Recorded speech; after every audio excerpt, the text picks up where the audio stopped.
What's up? Hello, Cure. Status. Let's go. Let's fucking go. We're playing some Danganronpa today. Uh, but. But oh my gosh, I gotta get my brain turned on first. I've been up for like an hour and I still am like half asleep. So, you know, it is what it is. I have not been getting sleep lately, chat. Like, I've been getting like 3 hours of sleep.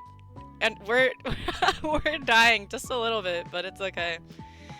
We'll make it somehow. Yo, y'all, I had a busy ass time between Friday and today. I did a lot of things. I've been all over the place. And we're all good though. We're all good. We've been grinding. You know, we've been helping friends move. We've been working. Like, grinding and working are the same thing, but you get me. How's everyone doing today? What's up? What's up? Good morning, or whatever it is for you. It's not even technically morning for me because it's noon, but it feels like morning because I've been sleeping. I stay sleeping. Oh my god. I need a day where I do nothing but sleep so bad. Like, like that will fix me, I think. That will fix me. Yeah, dude. I need like I need 24 hours of sleep and then maybe I'll be better. Oh my god. Yes, you're moving today. Good luck with moving. When are you guys gonna get started? Soon, or are you gonna wait a little bit? And you guys are getting a U-Haul today, right? That's exciting. Are you gonna start sleeping in the new place? Are you gonna be like moving the mattress and stuff and sleeping there from this point forward? One. Yeah. Yeah, that's so exciting. Tell puppy dog I said hello, and also boy puppy dog. Got an old coworker to help. Nice. Okay, sweet. That's awesome. Not till next week. You won't be sleeping there till next week. Twink moving crew. Hell yeah.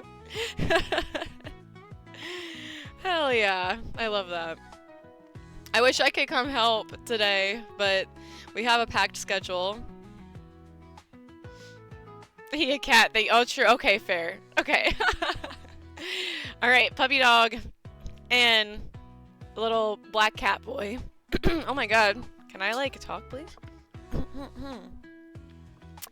Yeah, I know, yeah. I know you get it. I know you get it. Gotta get that shmoney, you know? And I gotta get my game on. I don't know, like, I feel like so much has happened, but, like, honestly, going into all of it is gonna make me more tired than I already am, so... Let's see, what else is there to talk about? I went to go see Sonic 3 again last night for the, like, third or fourth time. My friends just love Sonic so much that, like, we've gone to see it in theaters multiple times. My one friend who loves Sonic the most has now seen it in theaters 8 times. Shit happened, bro. Oh, I mean, you already know the shit that happened. I'm just like, it was just a lot. Like, just, oh my god. But, yeah. We went to see Sonic again, and I did some dance practicing.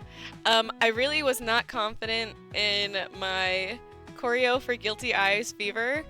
And now I feel a little more confident about it. I still don't know the whole thing, but I at the very least know, like, the parts that repeat. There's kind of like, there's a chorus, and then there's like another part that repeats a couple of times as well. That's not the chorus. I don't, maybe it would be considered the pre-chorus.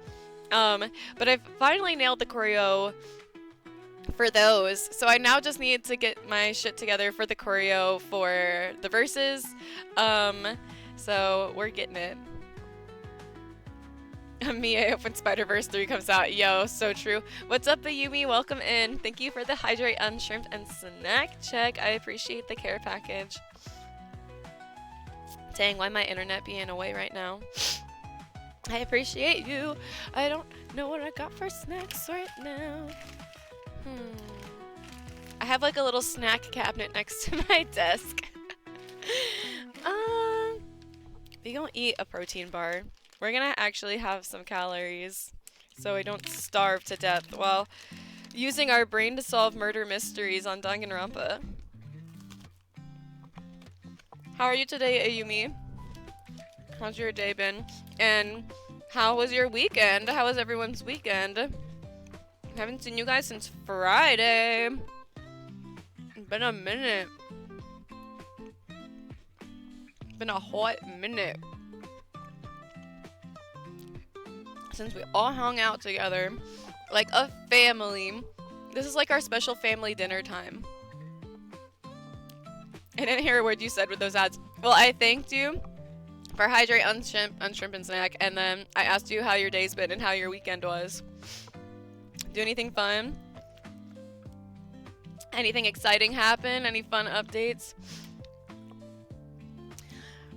I've just been running around all weekend, getting that bag and helping out my friends. As one does, you know, as is the circle of life. And then I went to go see Sonic again. Unshrimp. I'm sitting up. You can hear my chair squeaking. Actually, I don't know if you can hear it. Bro, why is my internet acting? Like, I swear to God, like, some days it just acts up randomly for no good reason. Oi! Cats, stop it. Stop messing with stuff. Get out of there. Get out of there. Oh my gosh. It's already begun. Remove yourself. Why do cats have to act up? All the time, but especially when I'm on stream. I swear they'll be like minding their business, sleeping, and then the second I get on here and start talking to you guys, they're like, ooh, this is the perfect time to be evil. like, can y'all fucking not, actually? Can we actually all just, like, act normally? God, I love them, but they're a pain in my ass. Yeah, hope everyone's been having a good couple of days. I don't think I'm gonna have an opportunity to like catch up on sleep and stuff until like 2 weeks from now. So we're gonna be vibing on stream every day, just being like, sup, I'm fucking tired. What's up, Yaboshi? Welcome in. Define normal. There's no true definition for normal, I suppose. I can't really define it. It's what you make it. I mean, in terms of the cats, asking them to be normal is just impossible, so I don't even know why I even bother, but because, see, now Keyboard Cat was like trying to eat plastic a second ago, which is why I was yelling at him, and now he's sitting in my closet just staring at me menacingly from across the room. And like, that's just how that's just what it's like to own cats. He's pissed that I didn't let him eat plastic, and now he's planning my demise. But it's fine. Bro, he's literally oh my god, now he's coming over here. Guys, if this cat murders me on stream, I just want you to know that you're all witnesses, and I love you all very much. Which Danganronpa game are we playing? We're gonna be playing the first one, Trigger Happy Havoc. I've played 1 and 2 previously, a few years ago, and never got around to playing 3.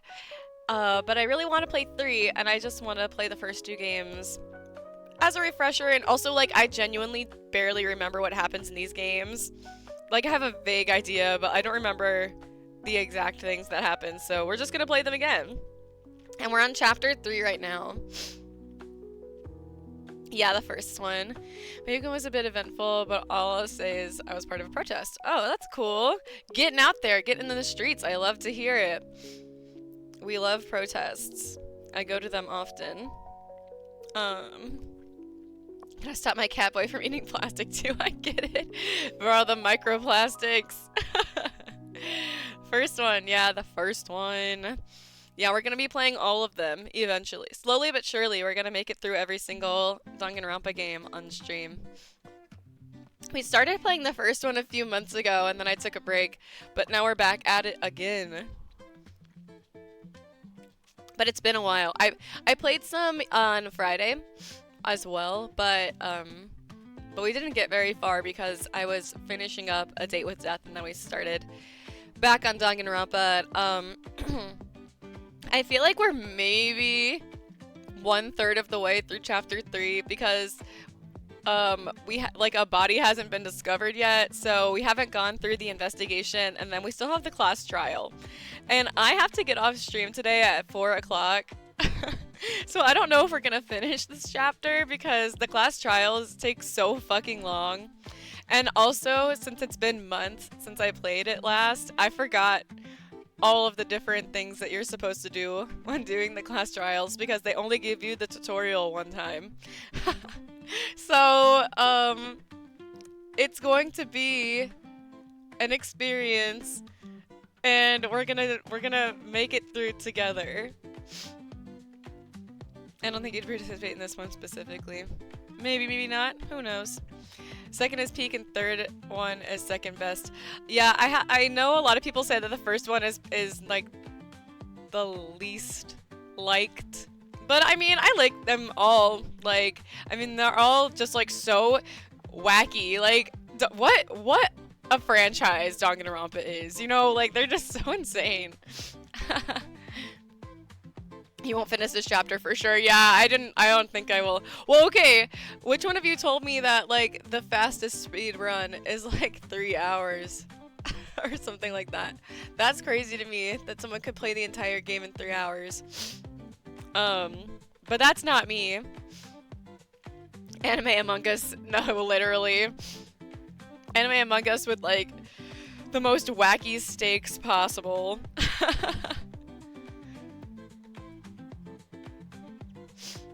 Imagine hating the first one that started it all. I mean, I just think that, yeah, I think that people don't hate the first one per se, they just like the others better.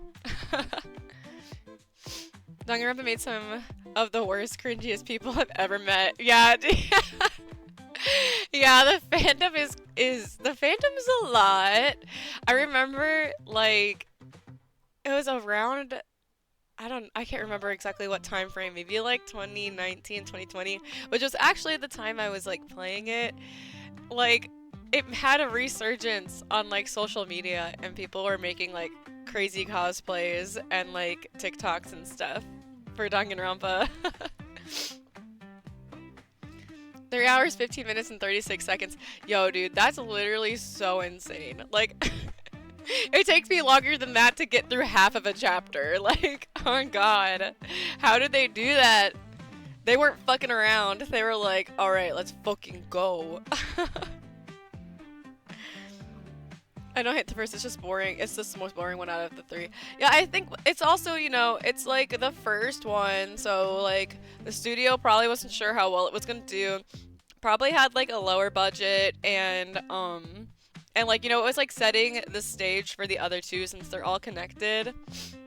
I feel like sometimes a first game can be like the best, and sometimes it's like the warm-up for the next games to come out. I used to be a hardcore fan, but never really got into the whole kinning or super shipping stuff. I mean, that's all just like under the umbrella of fan space. You don't have to get involved in those corners of fan space to still be a fan. Lots of people don't. I like, in comparison to people who are really into it, would definitely consider myself more of a casual enjoyer of Danganronpa. I'm definitely more of a casual enjoyer than some of my friends are. But like, it's still fun. Like, it's a fun game, and like, and I had a good time playing it before, so I want to play all of them again and then make my way to the third one. Because yeah, the third one I have never played before, and I have no idea what happens in it. So I'm excited to get to the new content. For me, it's new to me. The beginning was super wild stuff that made me like, oh, let me see. Yeah. Okay, to be fair though, in any fandom that you'll ever interact with, there's always going to be people who like enjoy the fandom in a way that you will just never understand. And that's okay. You know, they're doing their thing and they're having a good time. Just leave them be. You know, back away slowly. Let them do their thing. It's like that in any fan space ever. I feel like because I get like hyper fixated on stuff and get involved in the fan space, and there's always going to be, you know, a little pocket of fans who are really insane, and you know they're just living their lives. Imagine shipping characters crazy. Okay, listen, I don't ship anyone in Danganronpa, but I be shipping characters in other franchises, so you know. It is what it is. It's fun, you know, they're not real. They're not real people. And you're just like, oh, what if this character and this character kissed? Okay, listen, shipping can be fun. I was still a fan, but maybe not want to stay. Yeah. It's so prevalent. Yeah, it's like, obviously you can avoid things in fan space that you don't want to interact with, but you're right that sometimes like those parts of the fan space become like really big. But to be fair, those fans, the craziest ones who do crazy ass shit, like they're the ones carrying the franchise on their backs because they're the ones who be putting the most money into this and shit. Like, so you gotta respect it a little bit because if it weren't for them, there might not be sequels and there might not be additional content. So third one has the craziest twist, which I also love. Okay, cool. I'm excited to get to that one. I've heard a lot of people say good things about the third one. My one friend, the third one is their favorite. So there's extreme people. The extreme ones are a huge part of, or half, yeah. I hated 2020 shipless. I hated seeing Ryoko Matoi be shipped with Midoriya. Like, the fuck? Bro, I don't know. I just, honestly, when it comes to, like, shipping and, like, and fan space and stuff like that, bro, I don't have any strong opinions. I really don't give a shit. I'm just like, it's not bothering me. I'm gonna just let them do what they want to do. I'm sure that, like, I've had some ships and stuff in the past that people were like, bro, what the fuck? And I'm like, okay, and I don't give a shit that you don't like it. I'm out here minding my damn business. Like, obviously, my content has missed the target audience, and that's fine. But, you know, I don't really care. I don't have, like, as long as no one's like hurting anyone or like anything like that, I'm like, you know, just let people do what they want. I really can't be bothered to expend my energy on caring about other people engaging in fan space the way they want to on the internet. Like, I don't know, I have better shit to do than to care about that, you know what I'm saying? I shit myself with Miyako draw. Dude, hell yeah. Do it. Speak your truth. Draw your art. That's not fine. Okay, I mean, that's your opinion. But yeah, I don't really care. I don't care what people do.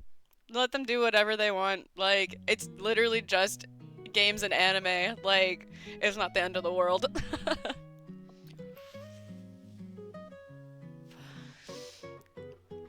Yeah, but again, I have better things to do than to care about other people's ship wars on twitter.com, you know? I got a bag to make, I got people to see, I got places to be, I got trips to plan. Yo, I'm out here trying to live my best life. You don't get it. People need to conform to my way of life. My bad, Yoboshi. I forgot that you're the grand ruler of the entire universe and that people must follow your way of life. I'm so sorry that I forgot that. My bad. It wasn't. I mean, it was Twitter. It was everywhere. It was Twitter, Instagram, TikTok, all of the above. I mean, trend insinuates social media. How dare they be different? I know, like the fucking audacity.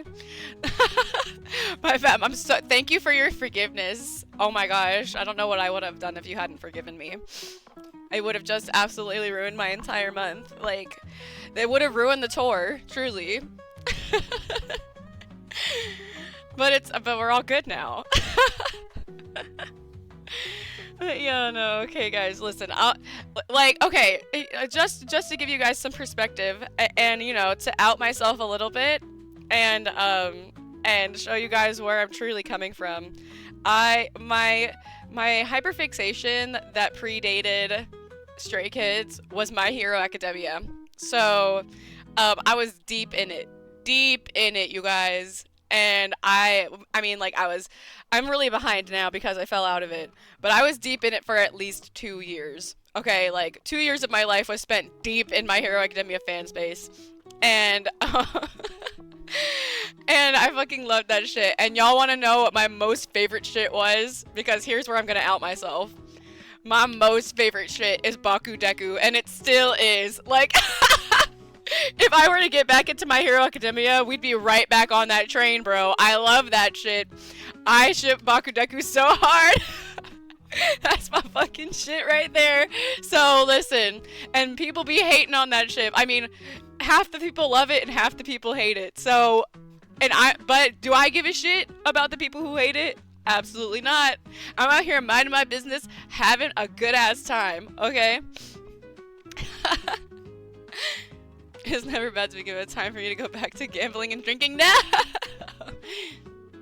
I wish he stayed dead as a joke, Bakugo.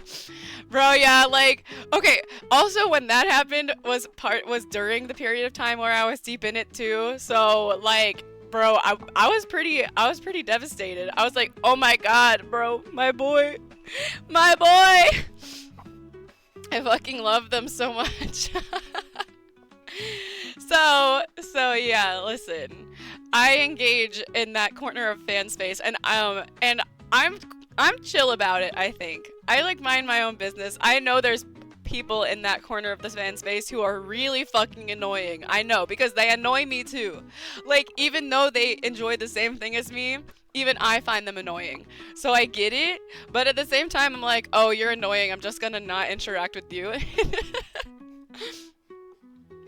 Finally, a kid died. No more adults dying for now. Yeah. Well, the manga's finished, and I've not read it, so don't spoil anything for me. But I'm under the impression that none of the kids die, and you know, like, it is what it is. I know that My Hero Academia gets really dark, and I think people are hoping for it to get a little darker with some character deaths.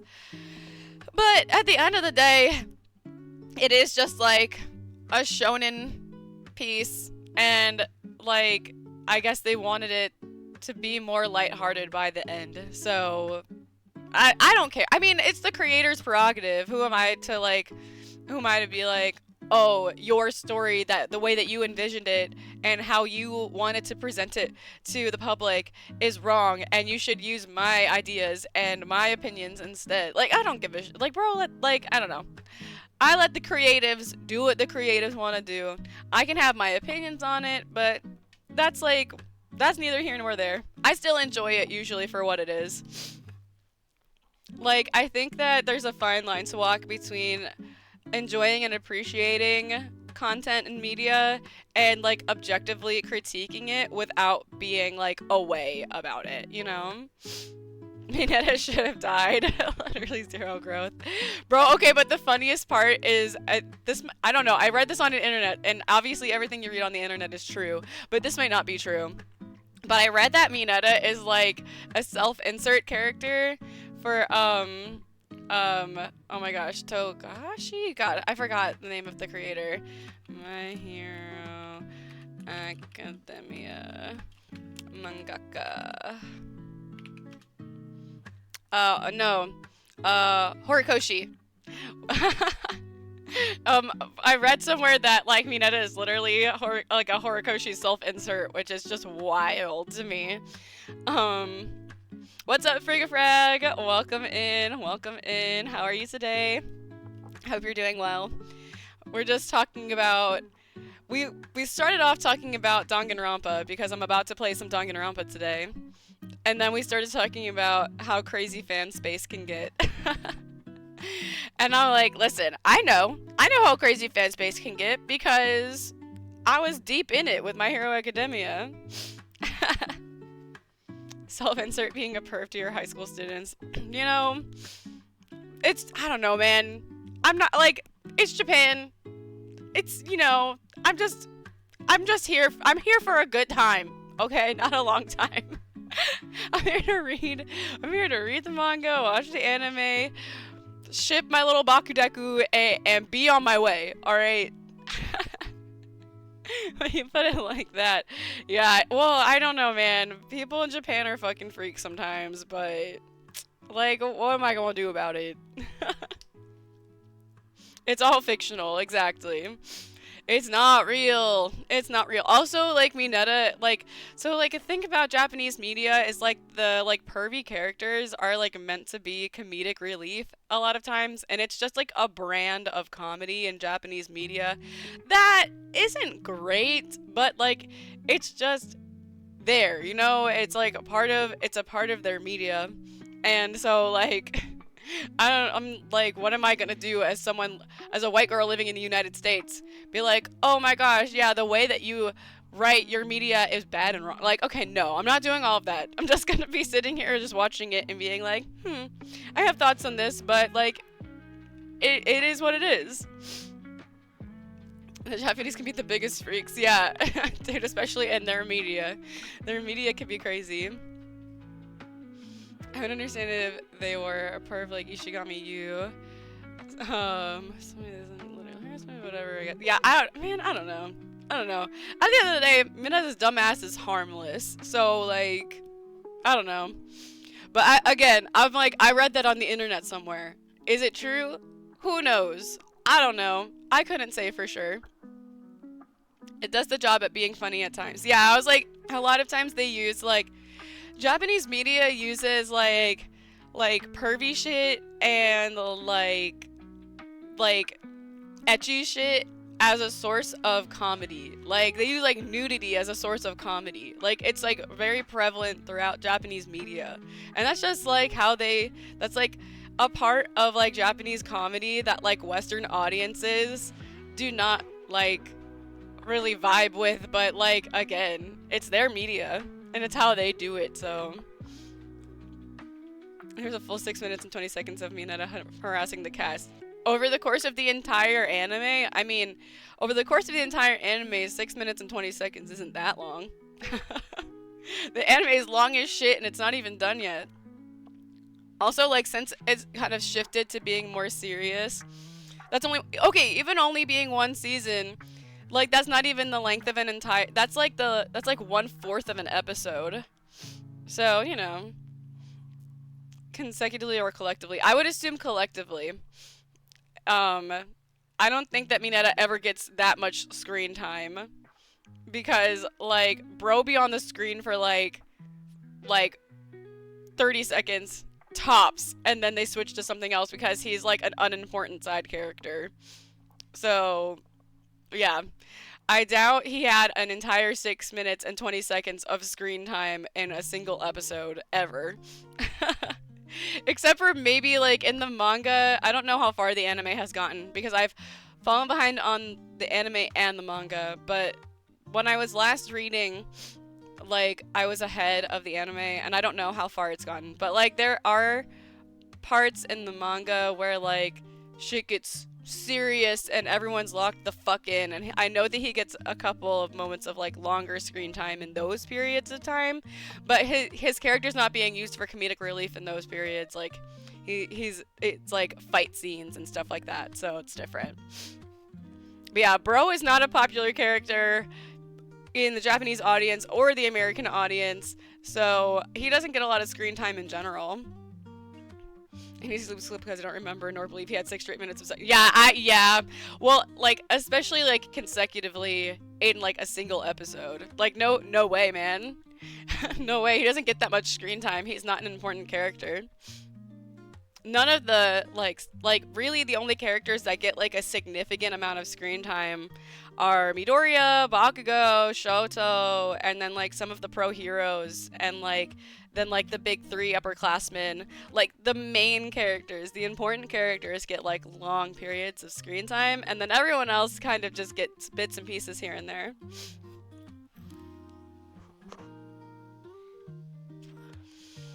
But yeah, man, I don't know.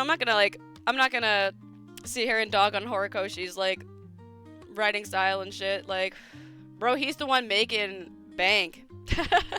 He's the one with the famous fucking manga anime series. I'm out here sitting at my little computer desk about to play Danganronpa. Like, I'm the consumer. And you know, the thing about consumers is you do have power over the franchise, because if you don't like it, you don't watch it. But enough people like it that it's like renowned across the world, so he must be doing something right. And you know, like, it is what it is, as they say. The customer is always right, you know. I hate that fucking saying, but it's true. In our capitalist society, in our capitalist world, it's true. Alright, y'all. Are y'all fucking ready for some Danganronpa? We've been chatting for 30 minutes, and we can keep chatting while we play. But I want to try to get through a little bit of this chapter before I have to go.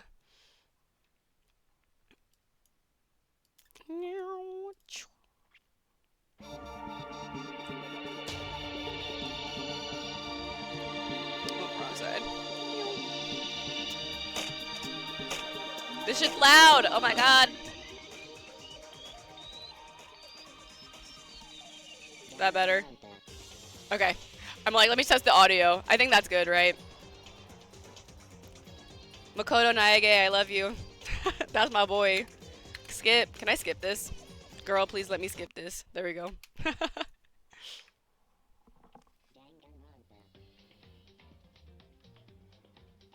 What you said is what that quote is based on. Oh, okay. The customer dictates the market because they're buying all the shit. Exactly. Exactly. Egg Zachary.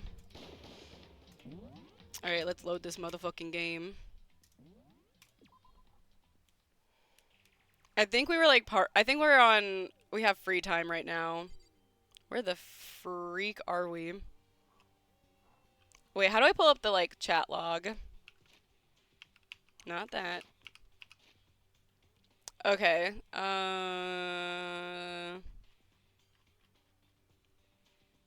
Don't take any risks or anything. I was called. Alright, I'm like, I think I'm supposed to be going somewhere. We can cover more ground when we split up. Check the dorms. Make sure you check all our rooms. Makoto, you check the first floor of the school. I'll check the second floor. Okay, so I'm supposed to be checking the first floor of the school for sus activity. I think we're about to discover some bodies. I think this might be the double murder chapter. Okay, yeah, so we're on the first floor of the school. We're looking for... We don't know, but we're looking for something.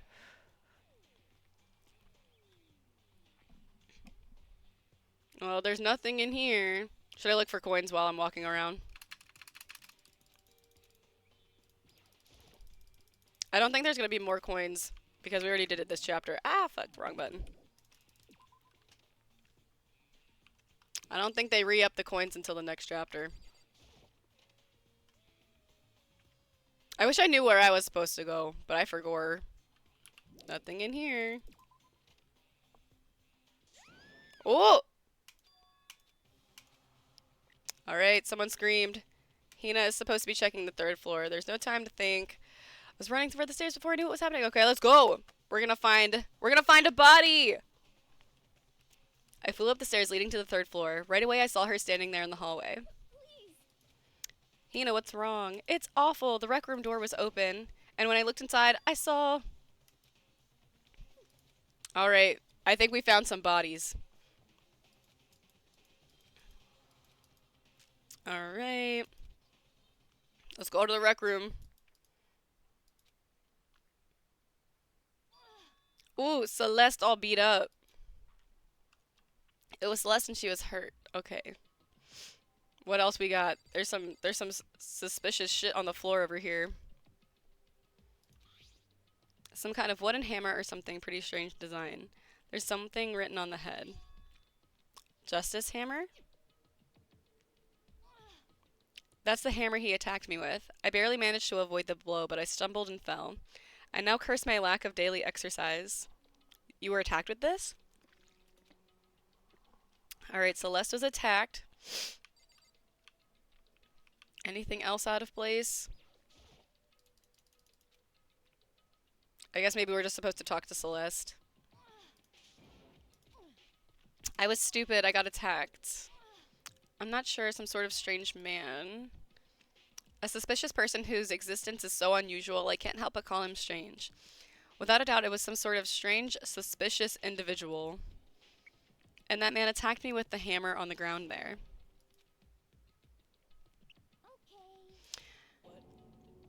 What happened? Apparently she was attacked. Tell us everything you can remember. I woke up this morning a little before 7 a.m. Nighttime was not over yet.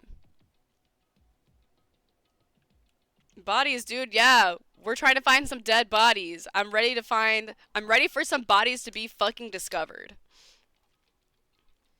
Strange man, yet you all know each other. Yeah, maybe a masked figure.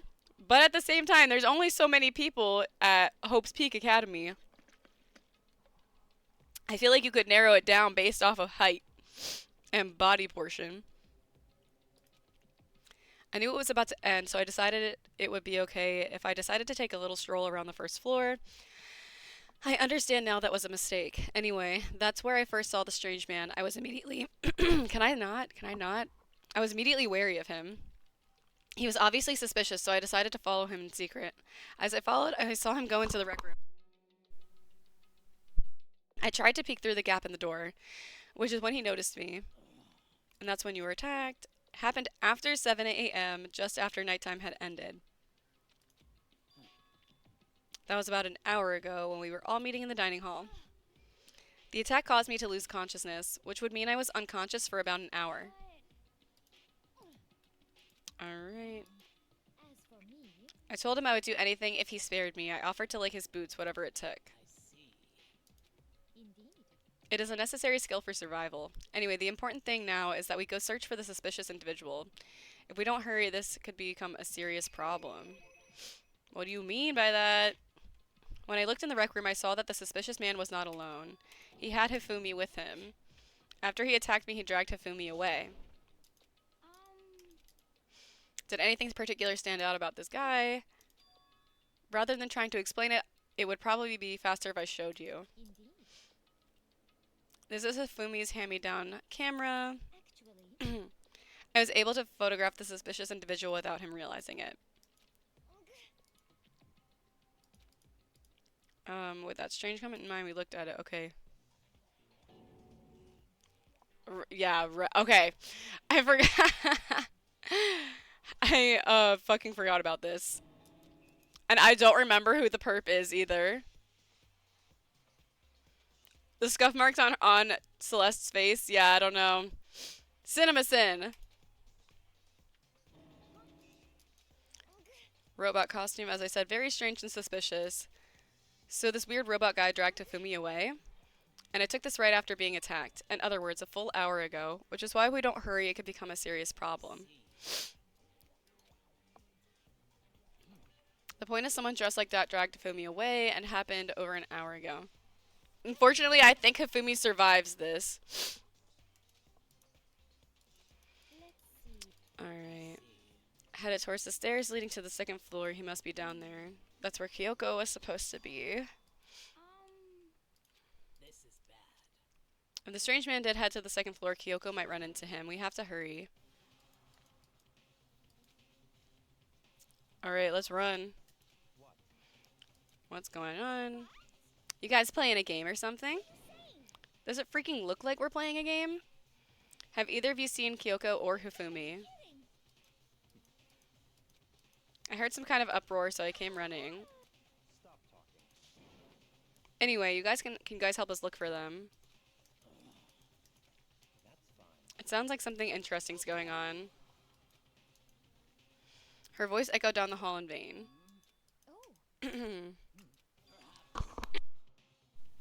Alright, let's go check it out. We're gonna zoom through this, man.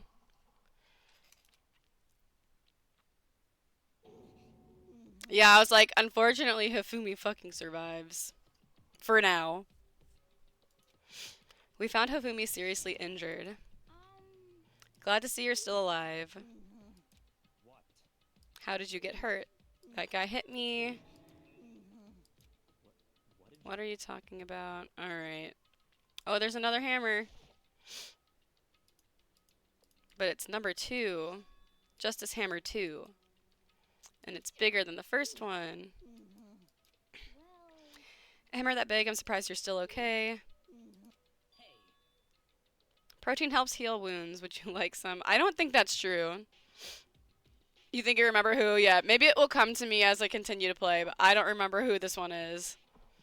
I forgot. Alright,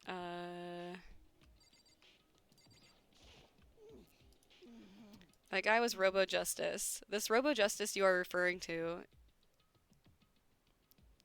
Is it not? Yeah, this guy. Okay. This is the one that attacked Celeste and Hifumi. Robo Justice.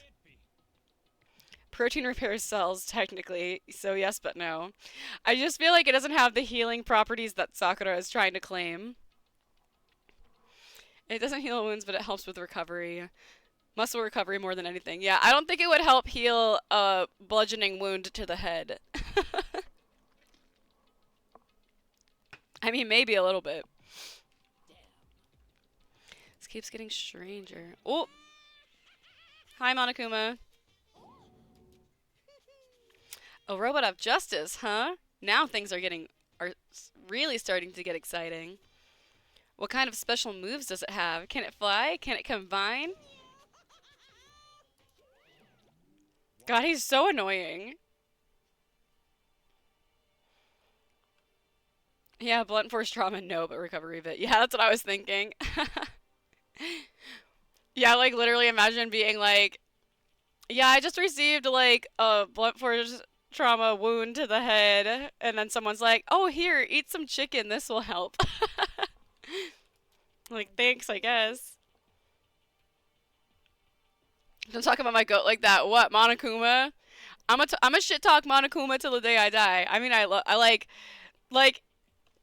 I have a love-hate relationship with Monokuma. He's annoying as shit, but he's an interesting character. Alright, nurse's office.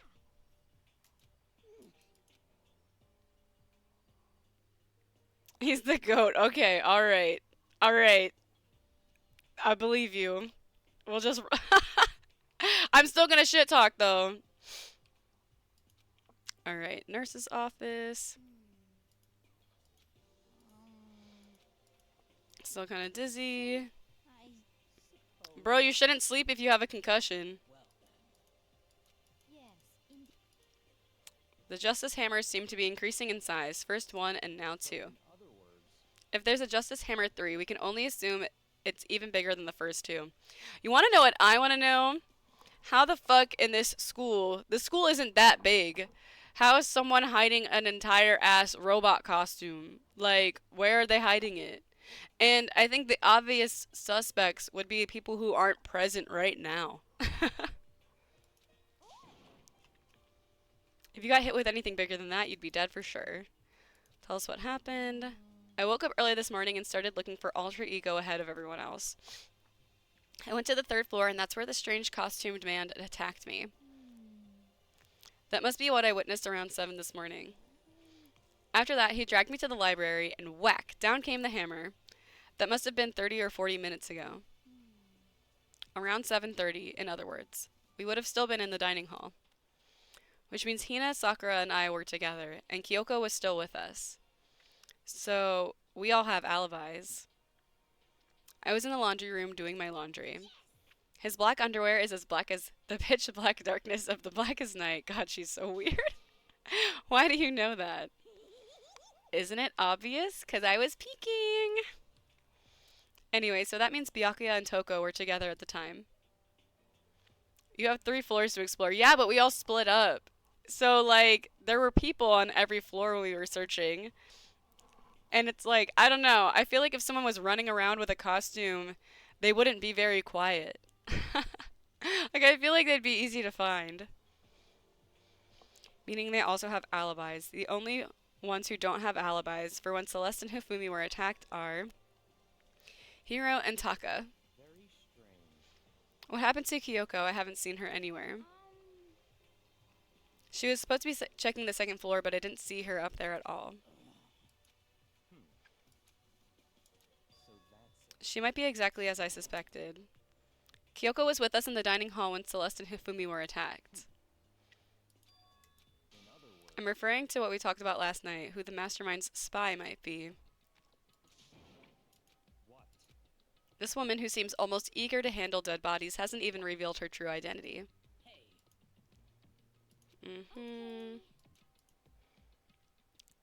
That may be why. Okay. We have to do something about the mystery man. Let's go! So whoever that is running around, why are they wearing that weird costume? Dude, the voice lines are good sometimes. Split up and look around. I saw a shadow, something moving around at the top of the stairs. We all shot up towards the stairs. He must be around here somewhere. Let's split up and corner him. Don't take any chances. As soon as you find him, call out and I'll come running.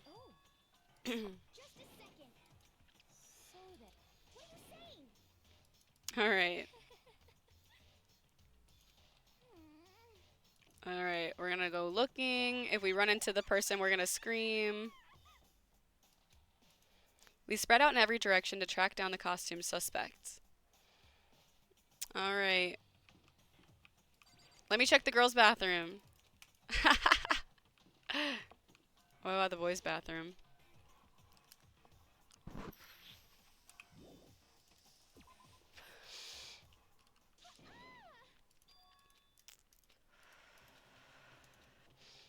Third floor, we heard a cry.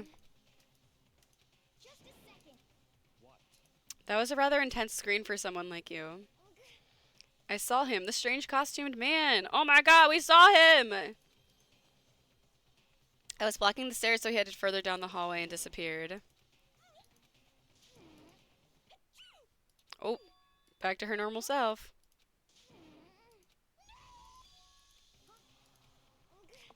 It came from downstairs. Bro. What about the suspect? We've gone to all this trouble to capture him. Why don't we split into two groups? I'll lead the hunting party. That seems much more interesting. Aw, man, I had to come to the nurse's office. I will leave the capture of the suspicious individual to Toko, Sakura, and Byakuya. With that, we split into two groups. Me, Celeste, and Hina all ran down the stairs to the first floor. Dude, we're really getting our steps in today. We just ran up the stairs, down the stairs, up the stairs, down the stairs. I'd be winded as fuck by now. Ooh, dead? Oh my god, wait, did Hifumi not survive this encounter after all? Nice. Womp womp. Everything was covered in red. Actually, that looks more like pink to me. In the center of all this red was Hifumi. It looks like something very bad has happened. I certainly was not expecting this. I did not imagine that Hifumi would be murdered. Murdered? A body has been discovered! Chat, we did it. We finally made it. God, this is what I was trying to get to last playthrough, but it got so fucking late. A body has been discovered. Wow! After a certain amount of time, which you may use however you like, the class trial will begin. Yay! That was the body discovery announcement. Oh my god! 3 or more people discovered a body after a murder. And since we just heard it, that means one of us killed him. Something on the floor. The hammer. Hammer numero trace. It's even bigger than the other two. Told you splitting up is a mistake. Well, I mean, Hifumi only got because he wasn't part of the he wasn't part of the split up team. He was left in the nurse's office because bro probably had a concussion.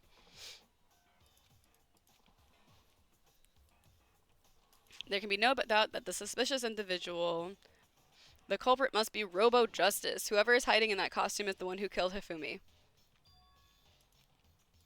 You saw him on the third floor. How did he end up in the nurse's office? You're not saying he teleported.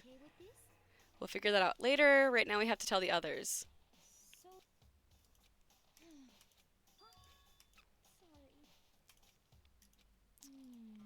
Girl is shooketh. Girl, you've already seen a couple of dead bodies. Like, it's okay. Like, you know, I've been desensitized to it now. Leave the wounded guy unattended, genius. Okay, listen. Nothing about this game truly makes any sense. Like, have y'all ever watched those videos of, like, they're like funny videos of people being like, if a normal person was in Danganronpa, and it's like, they'll play like voice lines and stuff like that, and like the person will like be like, that doesn't really make any sense at all, but okay. Like, I'll have to find one and show you guys because they're really funny. Listen, they gotta do something to bring the plot moving forward, okay? It doesn't have to always make sense. Alright, be back soon. Everyone else is already on the third floor. I have to hurry. This is where everyone was chasing after the suspicious individual. Flashback further down the hallway and disappeared. He ran off going further down the hallway. To the back of the hallway. Alright, let's go. I'm running in the school hallway. You think all the way back here?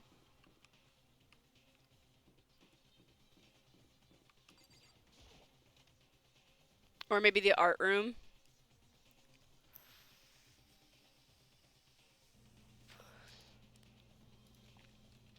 As far as I can tell, nobody's here, but still I feel some kind of presence.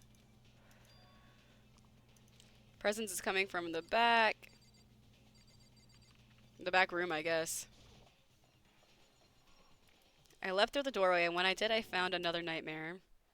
The second nightmare of the day was waiting there to greet me.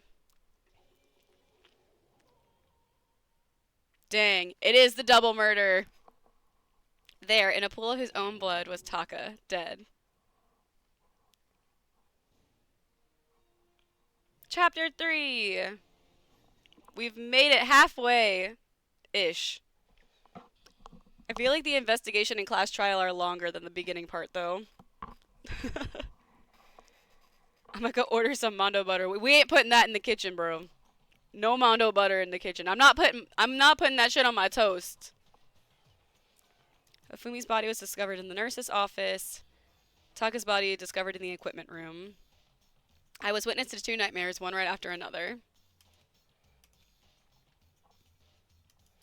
The true nightmare is, this is reality. The reality I have to face every day, but still. Bro, I feel like Mondo butter is gonna taste bad. I don't want none of that.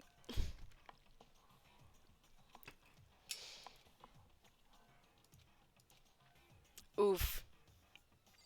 And our girl's knocked out over here. Don't tell me Toko too. Nah, she's not dead. She just passed out. When Toko is Toko, she has a fear of blood. We've tried everything to get her to wake up, but no luck. Just leave her be for now. Ginormous hammer. Just as hammer 4, it's even bigger than the last one. Is that suspicious individual responsible for killing Takatu? Where did they get this stuff? Like, where did they get the hammer from? Like, they can't get shit from outside of the school. So, like, did Monokuma just give it to them or something? Did they make it themselves? Like, where are these murder weapons coming from? Celeste was attacked with Justice Hammer 1, and then Hifumi was hit with Justice Hammer 2. But this time it was Justice Hammer 4. What happened to number 3? Well, you mentioned Justice Hammer 3 just reminded me. Taka's not the only one that's been killed. Hifumi is dead too. Which is why you came to get us. Then we better go check it out. So Sakura, Byakuya, and I rushed out of the physics lab. But as soon as we were out of the physics lab,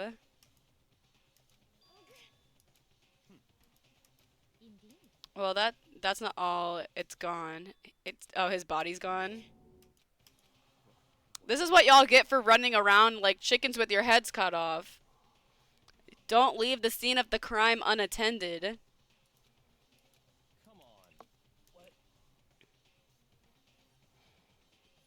Monokuma can't interfere with the process of murder, but he can persuade.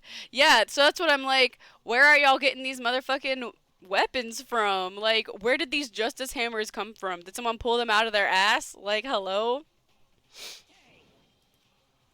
Everyone back to the nurse's office. This is a great idea. Now the other body will disappear.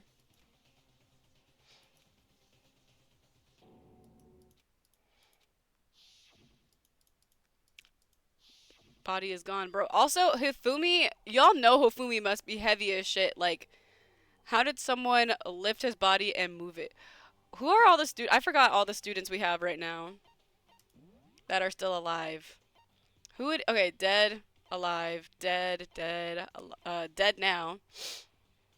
Oh, we haven't seen this guy in a while. Hagakure. He might be strong enough. And Kyoko's been missing for a while. I haven't seen her.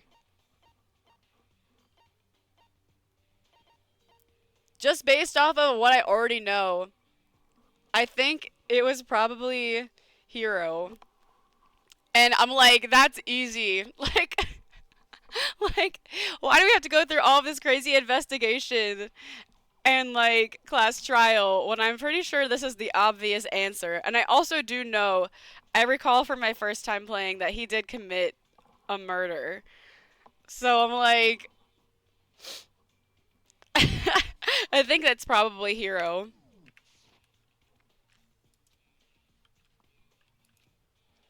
Me and Celeste went to the bathroom, but we were only gone for a minute, and then when we got back. This must be the work of the culprit. They must have come and carried the body away.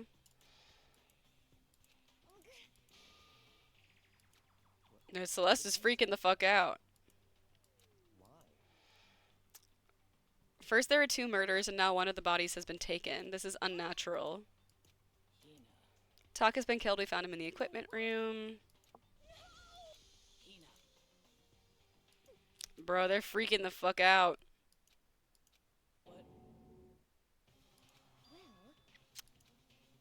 We didn't have a choice. She passed out and refused to wake up. Wasn't Sakura, you left her behind too. Yeah, you forgot about her. Yep. I mean, like, Byakuya's, like, annoying sometimes, but he's right. He's right. Everyone left her behind, not just him. We really are getting our steps in, like, holy crap.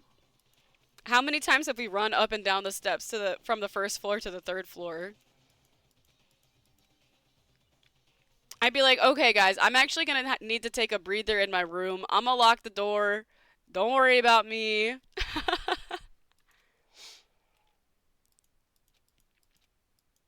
There's something different. The body. Yeah, I'm like, y'all left the scene of the crime unattended, and now the body is gone.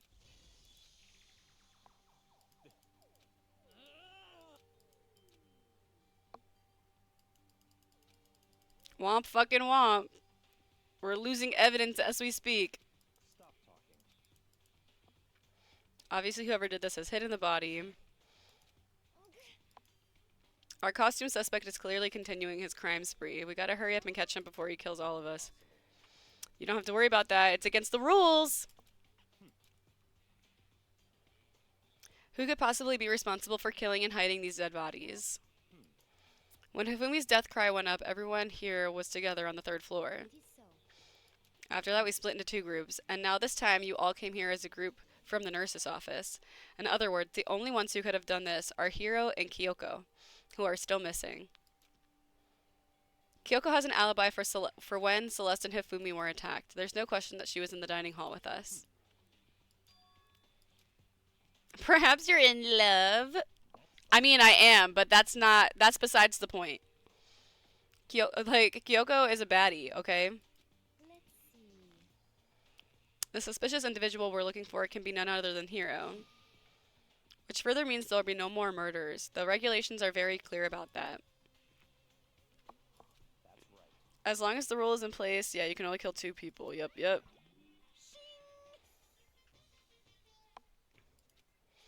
Did you know that fish paste can also refer to... Oh my god, what are you on about, Mondo? Not Mondo. What are you on about, Monokuma? 2 people have been killed. There's no possibility of any more.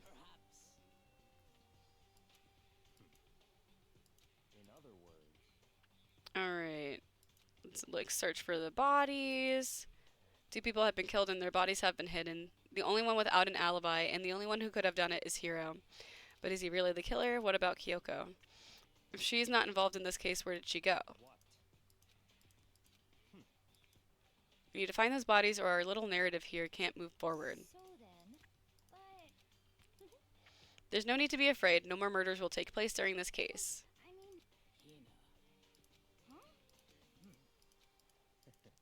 Let's get moving.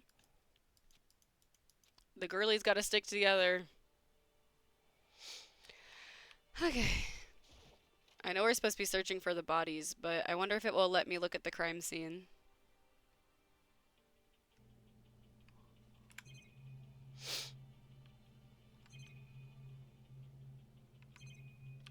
I don't think there's anything I need to investigate specifically in this room.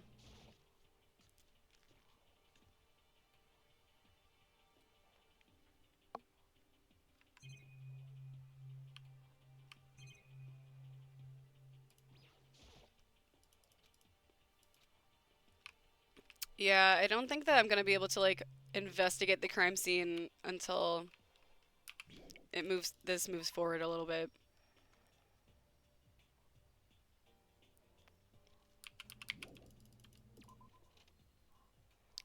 But I want to investigate the crime scene now.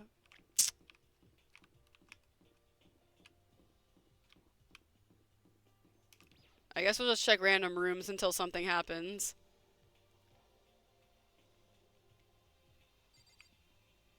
Alright, these 2 are in here. The door must be locked. Oh, that's suspicious. Hey, Sakura, break open the door. It's locked. That's super suspicious.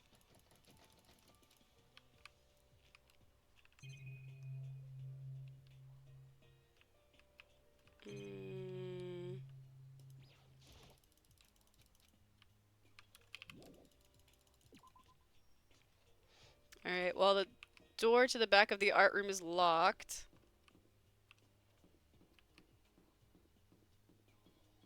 I don't think there's anything in the classrooms that we need to look at. Let's look in the rec room again.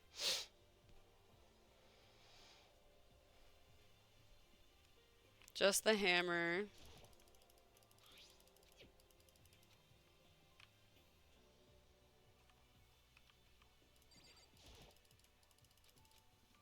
Doesn't seem to be anything important over there.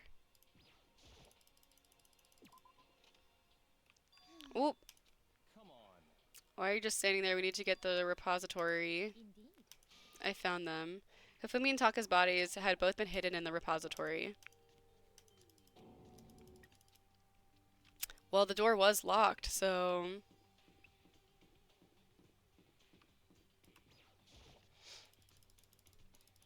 Called it. I figured it out before they did.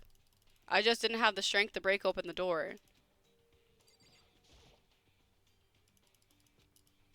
The doorknob turned. I guess it's unlocked. Dang, they couldn't just let me find the bodies. They had to let someone else do it, because otherwise it would break the plot. I could have found them first, but no. Bro, this shit is so wacky. The two bodies that had disappeared were right there. The smell of blood made me gag. Before my eyes was an unquestionable, unavoidable, unwavering reality.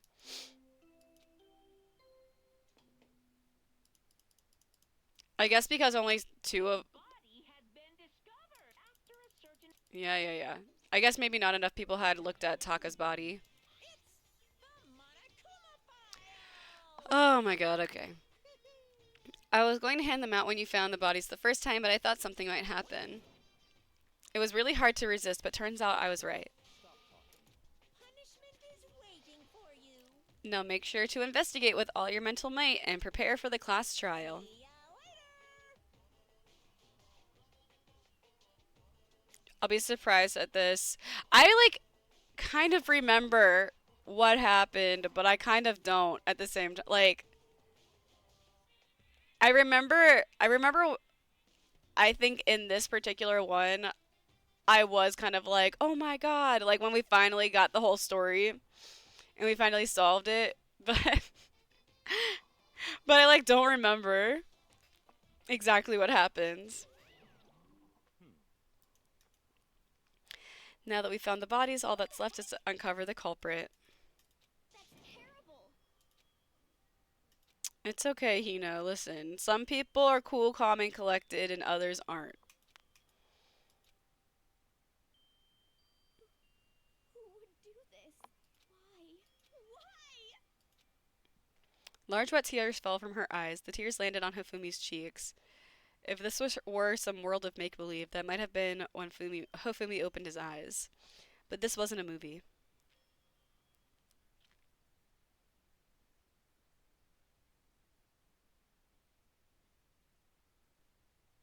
Oh! What? Machi doesn't remember the killer. I do not. I don't remember the killer. He's alive again? Where am I? Cold. So cold. Is winter coming? No, just no one checked his pulse because y'all are stupid. Hifumi, wake up! Ah, that's right. I remember now. Hope's Peak. Come on, you gotta wake up! I remember everything before I met you all. Oh, yeah. Like, I guess maybe the bonk on the head unlocked his memories or something. Met you all.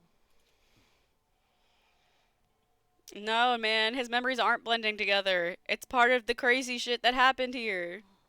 It's reaching out to like the tail. Hey, Hifumi! Who was it? Who attacked you? Who tried to kill you? Who killed me? That's right. I remember their name. And then he dies. Yasu. Ye- Bro. We got a death confession, bro. That should be it. I'd be like, alright, get this guy out of here. And then if I was wrong, we'd all die, and it's okay.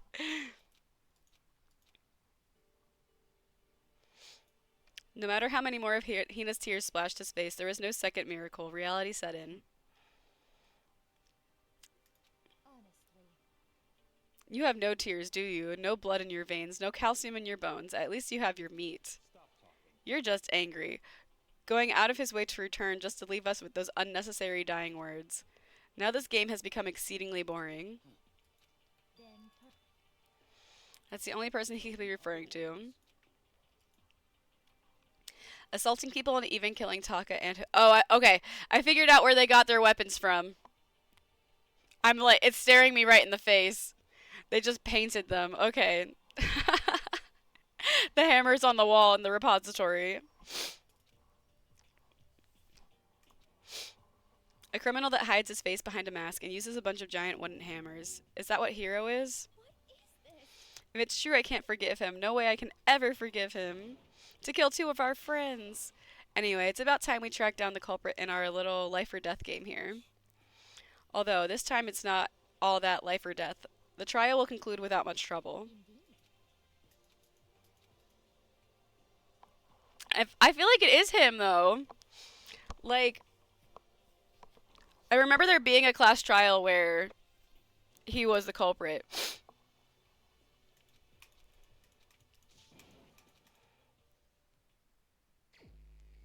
Investigate. First, I'd better check the Monokuma file. The victims were Hifumi Yamada and Kiyotaka Ishimaru. The cause of death for each was a blow to the head. It is thought that they were both killed with a similar weapon. Am I gonna be so mad? Am I? I don't know. We'll find out. Very strange. Yeah, it's pretty strange. We got way less information this time than before. That's no problem. After all, the events of this case unfolded before our eyes. We should know more about what happened than the Monokuma file could say anyway. There's something else that's bothering me. Someone else has been missing for quite a while. Without a doubt, she has an alibi for when Celeste and Hifumi were attacked. But what if the killer wasn't acting alone? What if they had an accomplice? An accomplice? What are you doing here? Don't be rude. I'm here to answer your question. You're talking about accomplices, right? I'm pretty sure I explained it before, didn't I? During the first class trial. Speaking of which, I'd like to ask the bear, if there is an accomplice, do they also become blackened? So you ask, and so I shall answer. Each murder is allowed to have an accomplice, but only the one who does the killing will get to graduate. So in other words, two people can work together, but one of them has no chance of profiting from it. Then there's no way anyone would work together, right? In other words, So basically, you can be an accomplice if you want, but there's no gratification in it. So are you saying nobody worked together this time either? Sorry, can't answer that. It would obstruct the free exchange of information between you guys. I just want to make sure you don't forget, no matter how much you might assist in a murder, only one blackened can graduate. An accomplice gets nothing. So, in other words, Then we only need to figure out who that one blackened is, and that they did the killing, right? Just like normal. Okay. Let me take this opportunity to clarify the whole shebang. In this class trial, what you need to determine is the one true blackened who devised the murder plot and put it into action. The true blackened, so just one person. That's enough for explainifying. Now it's down to the final battle between all of you and the blackened. Good luck to all the contestants. The hammers being... Dude, I know. Well, I saw them. I just haven't been in the repository in a while, okay? So I forgot that there were hammers in there. Then I can't see any way Kyoko would be connected to this case. If that's true, then where is she? As long as she's not connected to the case, it doesn't matter. Let's get back to the investigation. I had no doubt Hiro is responsible, but for the time being, I suppose it can't hurt to pursue further information. Don't you think we should consider a certain someone as a suspect, just in case? Genocide Jack. She's back. I've been looking all over for you, Master. When I woke up, you were nowhere to be found. Anyway, you there, milk sack, swimmer girl. Why do I gotta be a suspect? Well, I mean, you are a serial killer. So what? I'm like a special guest suspect every time? I have an alibi, you know. She's right about that. When we heard Hifumi scream, she was with me. And when the bodies disappeared, she was still lying unconscious in the equipment room. Plus, Taka's body aside, I can't imagine any way she would have been able to move Hifumi's body. Besides, I can calculate every move I make. I'm not going to kill someone when everyone knows what I look like. They don't call me the murderous fiend for nothing. That's not the kind of thing you should be bragging about. On another topic, should we post a guard by the bodies like before? We can't have them disappearing again. Hina and I can handle that. You don't mind, do you, Hina? Sure, I'd be totally useless on the investigation anyway. it's all clear Alrighty. This whole thing is so strange. All but one of us has an alibi, so figuring out who did it should be obvious, right? Maybe it's just me, but I don't think it's going to be as straightforward as it seems. There's hammers. Yeah. Could the justice hammers have been designed using these? Alrighty. For some reason, this one hammer isn't dirty at all, and it's wet. Did someone wash it recently?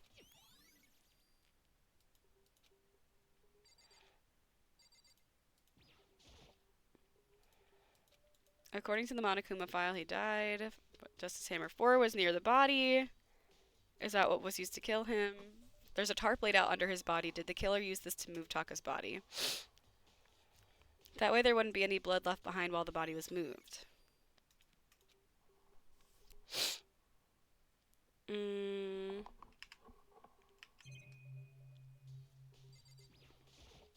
I was trying to click on the cart, but okay.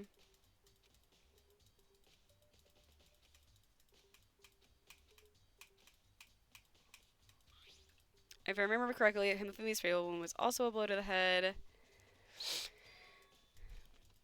Something's off about the body. Something about Himefumi's body in the nurse's office versus his body right now. His glasses. Oh yeah, his glasses are missing. No, they're not. Oh, they're clean. Okay. Hifumi's glasses have been added to the truth bullet section. Alrighty. Can I click on the cart, please? It's a dolly that doesn't have a handle. I saw this in the art room before. I guess it's used to move statues. Wasn't this in the equipment room when we found Taka's body? The wheel has a blood stain on it. Alright. Well, I think it's pretty obvious that they used it to move the body. Let's talk to everyone. So, in other words, Why would he hide his identity with a costume? He is kind of dumb. But is that enough to explain it? what? There are a few other things, like why the killer tried to hide the bodies. Probably figured that if we couldn't find the bodies, we couldn't complete our investigation. But if that's the case, we found the bodies pretty easily, didn't we?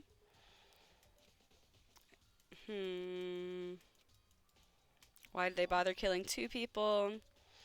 All the rule says is, if you can kill someone and get away with it, you graduate.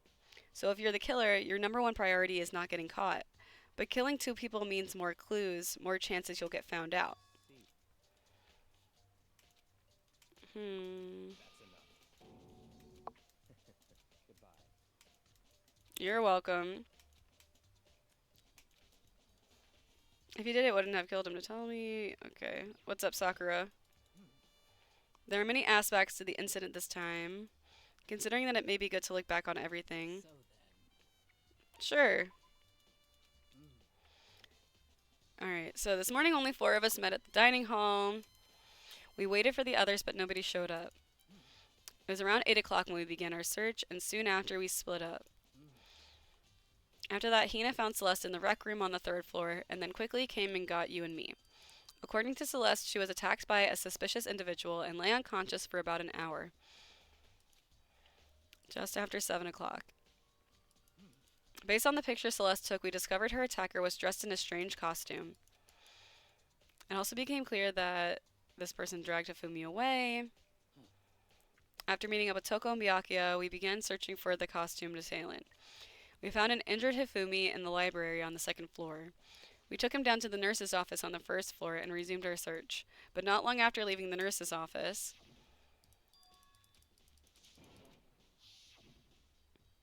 based on Celeste's claims, we went back up to the 2nd floor where we split up and we began searching. Then right after that, Celeste screamed. This time she had apparently seen the suspect on the 3rd floor.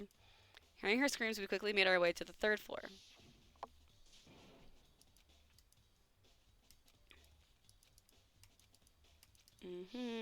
Bro, with all Celeste being like at the scene every time is making her seem suspicious.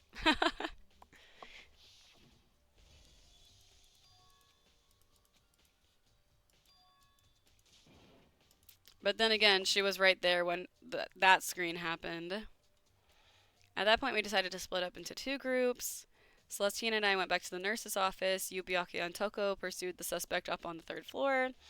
And when we got back to the nurse's office, we found Hifumi's corpse, which is also when we heard the body discovery announcement play. I left Celeste and Hina alone and headed back to the third floor to tell the others what had happened. But at the same time, we had discovered Taka's body in the equipment room, which means Hifumi and Taka's bodies were discovered right around the same time. I remember hearing the body discovery announcement play right after finding Taka. And that's when I showed up and told you and Byakuya that Hifumi had been killed.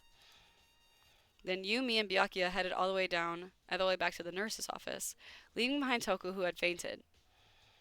But as soon as we left the physics lab, we ran into Celeste, who had just arrived to tell us something very unusual. Hifumi's bodies disappeared. We hurried back to the nurse's office to discover that his corpse was in fact gone. Then we remembered we had abandoned the unconscious Toko and rushed back to the equipment room.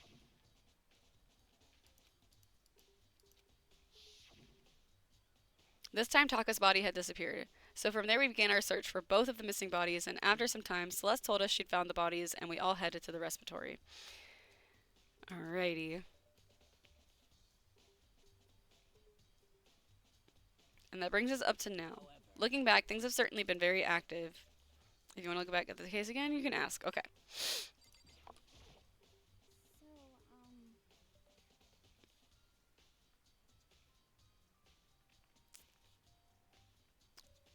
I like how wild Genocide Jill is surprising her psychopathic tendencies this whole game. Yeah.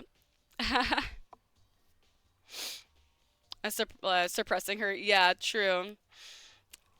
I mean, well, she does. I guess she's got, like, rules to how she wants to kill. So I guess it makes sense. Because she, like, only kills with, like, her special murder weapon. And then, like, she also just said that she doesn't do murders, like, if everyone knows who she is. So it's probably, like, a mix of, yeah, like, suppressing her tendencies, but also just, like, having, like, this code that she goes by and like, being stubborn about breaking it.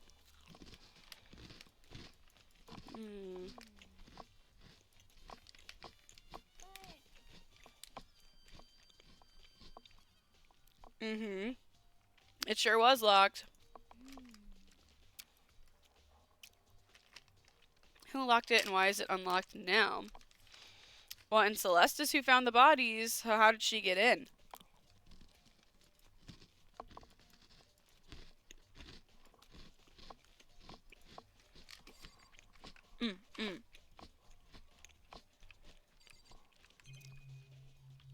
I think it's Celeste now. I don't have enough evidence to support that claim. There's definitely a lock on the door, but it can only be locked from inside. I don't see any way to lock it from the art room.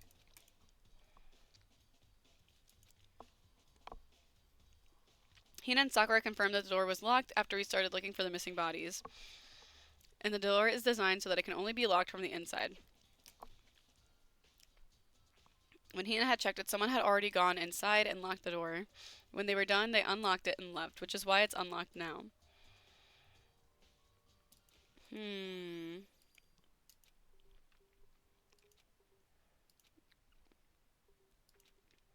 The nurse's office and the equipment room. Alright, let's go.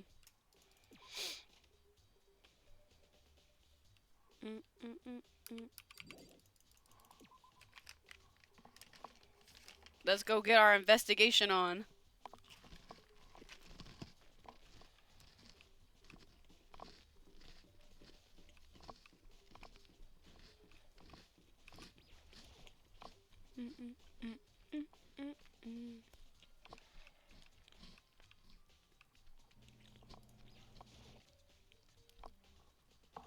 Good morning, Melis. What's up?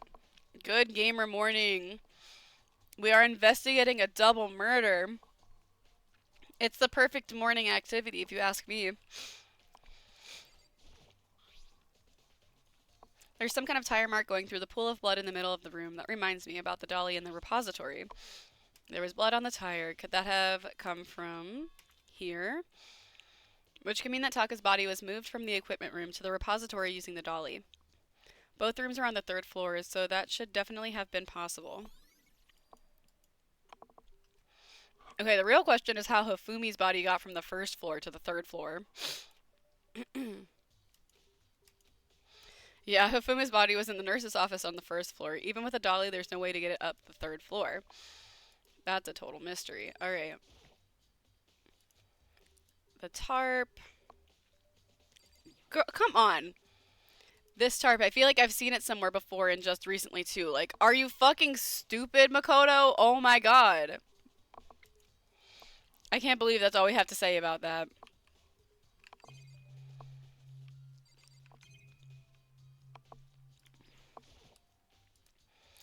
The weapon used to kill Taka. The body was moved, but the murder weapon is just left here.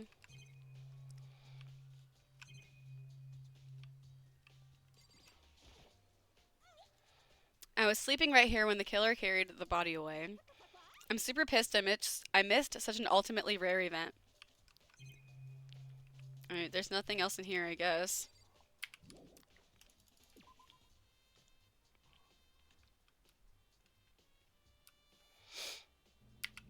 Alright, let's go to the nurse's office.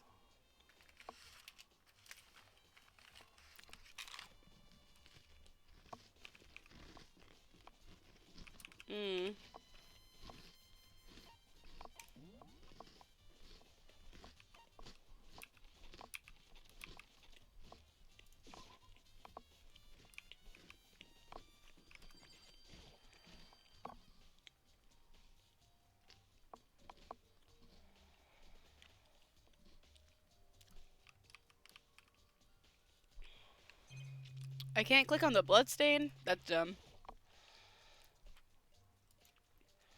Someone moved the body but left the weapon behind. There's something in the trash! It's too small to be a handkerchief. It's a glasses cleaning cloth. And it's got some kind of cartoon character on it. But it's covered in blood. Did you find something? Yeah, there was a cleaning cloth in the trash can. And it's all bloody. Whoever this belonged to must have used it to wipe up some blood. But who would need to do something like that?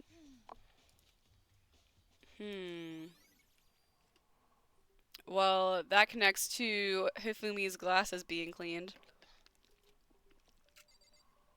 Because that's so obviously Hifumi's. Like,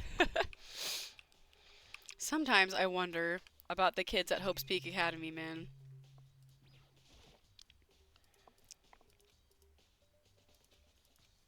There's a bunch of blood packets in here for blood transfusions. It doesn't help me though, I'm not a vampire. I guess it's not important since we didn't add it to our truth bullets.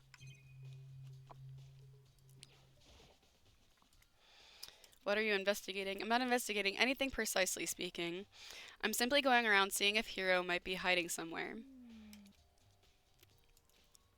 The main thing on my mind is how someone could have moved Hifumi's body.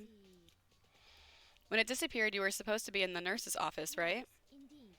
Correct. Hina was not feeling well, so I stayed behind to look after her. But she seemed to be getting worse, so I took her to the bathroom.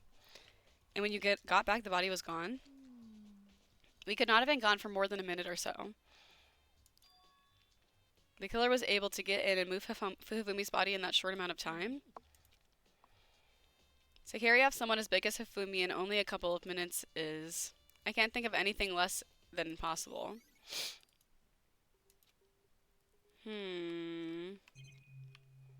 The girlies are suspicious!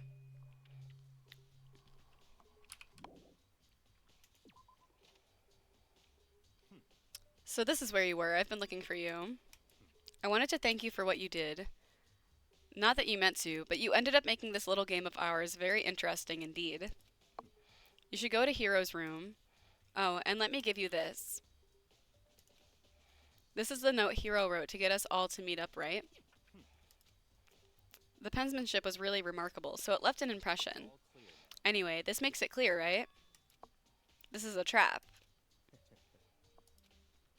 What are you talking about? I've already repaid my debts. I don't owe you any more explanation. He said go to Hero's room, but what's waiting for me there? Okay.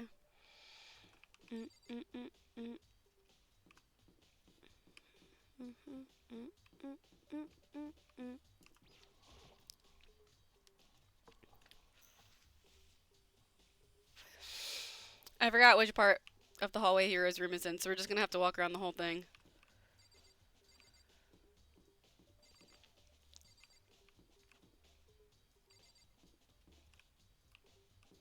Nope. Nope. Nope. Damn, where is this motherfucker's room at? Found it.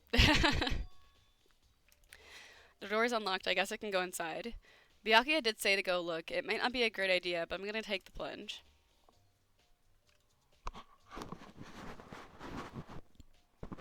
Where'd he get all this stuff from? My room is all boring and plain. How does he have posters and shit? This is Hero's room. There's all kinds of weird stuff in here. Where'd he even get it all from? That's what I'm saying! More importantly, he still hasn't turned up. Which means he can't really complain if I don't get his permission to search his room. Alrighty. I don't remember what we're looking for, so we're gonna click on everything. Blueprints for something and some things made out of, it looks like cardboard, plastic, and plaster. These blueprints, something about them bothers me. Yeah, the handwriting is different.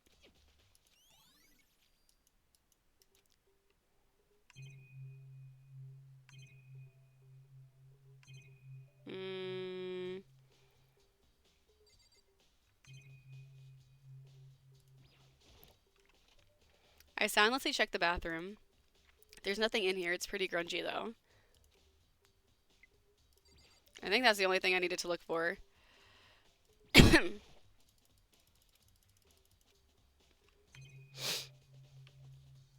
Alright, I guess that's everything. Yeah. Okay. Alright, let's get out of here.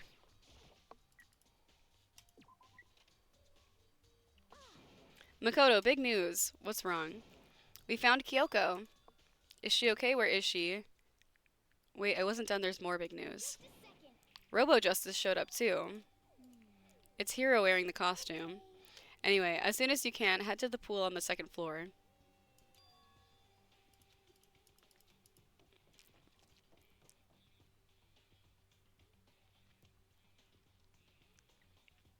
Robo Justice.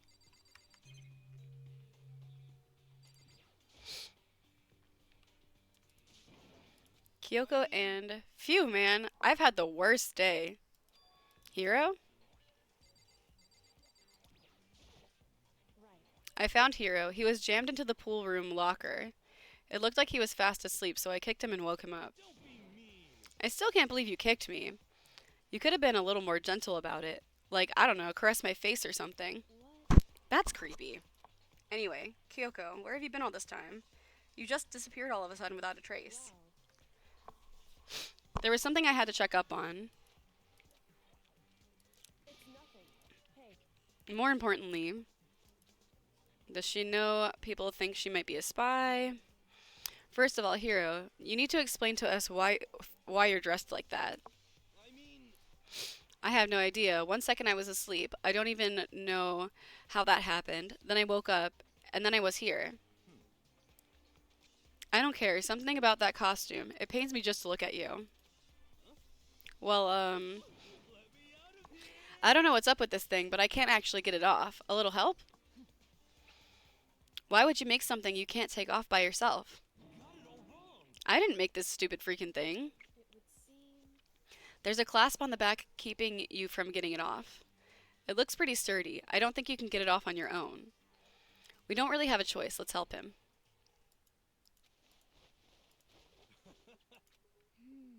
Isn't it kind of weird how perfectly the suit fits Hiro? More to the point, nobody but Hiro would be able to wear that costume. Don't bother trying to act innocent. The blueprints were in your room as well. In other words, it's obvious to everyone that you made this costume. Yeah, but he wouldn't have been able to put it on by himself.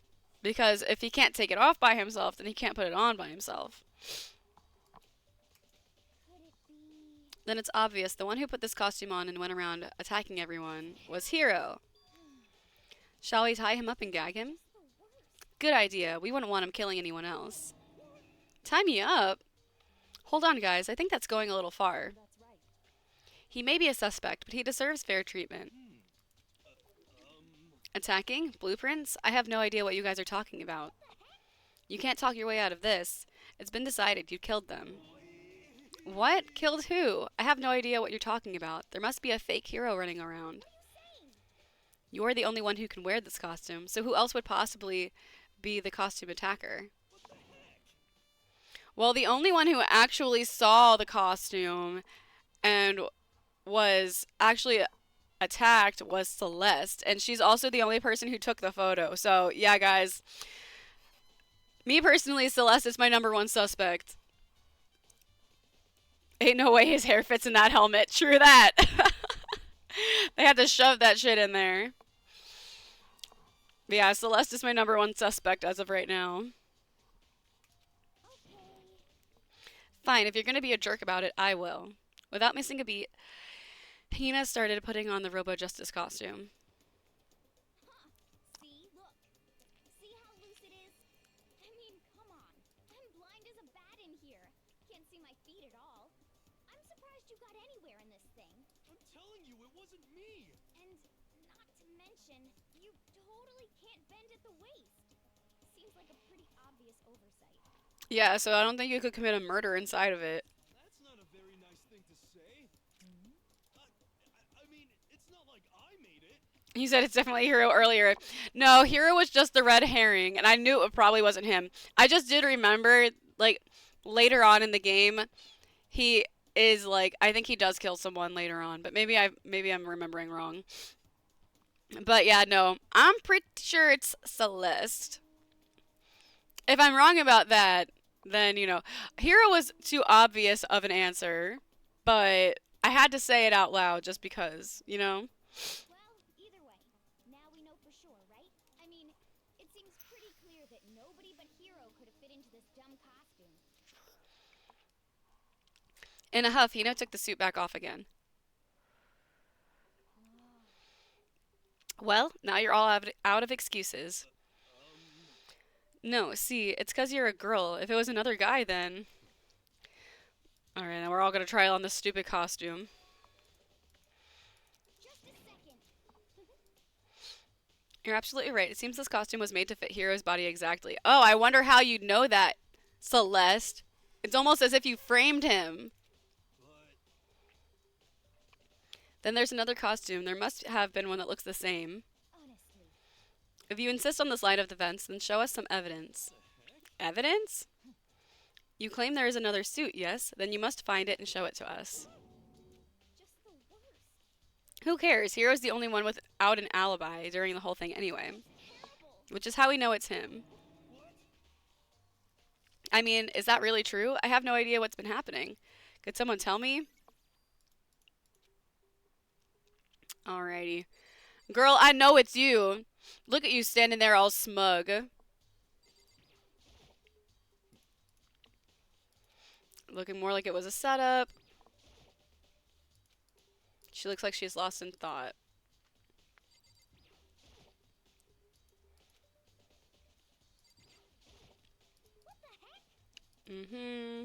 What do you have to say?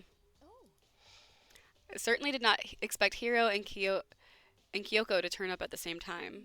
But where has Kyoko been hiding all this time? then Perhaps she really is working for the mastermind. What else would explain her questionable behavior? You're quite protective of her. That's because she's helped me out so much. If I were the mastermind, that is exactly what I would do to earn your trust. They're trying to set up my girl. They're trying to set up my wife, and I'm not buying it. If you don't tell me what's going on, how am I supposed to understand? I think I've figured out that someone's been killed, right? Hey, Makoto, who was it? Well, 2 people were killed, Taka and Hifumi. 2 people? Why are you freaking out? You did it. If those two are the ones that were killed, I know who did it. So then, You may as well tell us. Taka and Hifumi were fighting over Alter Ego, right? Okay, yeah, buddy. Stop trying to trick us and just admit that you did it. I'm telling you, you got it all wrong. That note. Last night, someone slipped a weird note under my door, and here's what it said. I found a hole maybe we can use to escape. Monokuma can't find out, so don't tell anyone else for now. Let's meet in the rec room at 1 a.m. But the last thing I remember is going to the rec room. Then for some reason I fell asleep. The real killer probably drugged me or something. just the word. So, No, hold on. He could be onto something. The nurse's office did have chemicals that could do that. I told you, someone's trying to set me up. A secret passage, a chance to escape. Someone wrote that all to trick me. Even if that's true, you must be one dumb fish to bite every piece of bait that floats in front of you. Well, after being trapped here so long, even if you know it's a lie, you still gotta check, right? They preyed on my desire to get out of here. They deceived me. I still don't buy it. Just a second. Show us the note. With pleasure. I have it right here in my pocket. Looks like I lost it. Bro, well, it's gotta be somewhere. If you want to produce evidence, you can show us the note. I have no particular issue with with your claim, but if you want us to believe you, you have to give us a reason. There's no time to waste before the class trial. Why do we need to keep investigating? We already know who did it. just the worst. That's a false accusation. You have time to yell and carry on, then you have time to search for evidence. I need to look for the second suit and that note. I was gonna ask Genocide Jill to switch with me, but she and Sakura got into a fight. If she and Sakura got into a fight, we'd have a catastrophe on our hands. Makoto. I want you to help me with the investigation. It looks like I got a late start on this one, so I need to make up some ground. Damn, she ain't gonna tell me where she went and why. I'm gonna help her for nothing. It's okay, she's my wifey. I'd do anything for her. I need your help, you don't mind. Shall we go? Alright. Yes, ma'am. Thank you, ma'am. I'd like to examine the corpses. Correct. Dead bodies don't lie. They tell the truth far more easily than the living. Anyway, We have to hurry. Alright, they're in the repository. We should head that way. Our repository is on the second floor. Oh, we're already on the second floor. Oh no, it's on the third floor.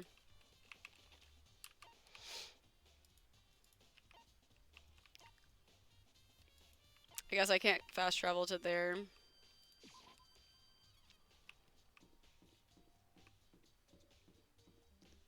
Okay.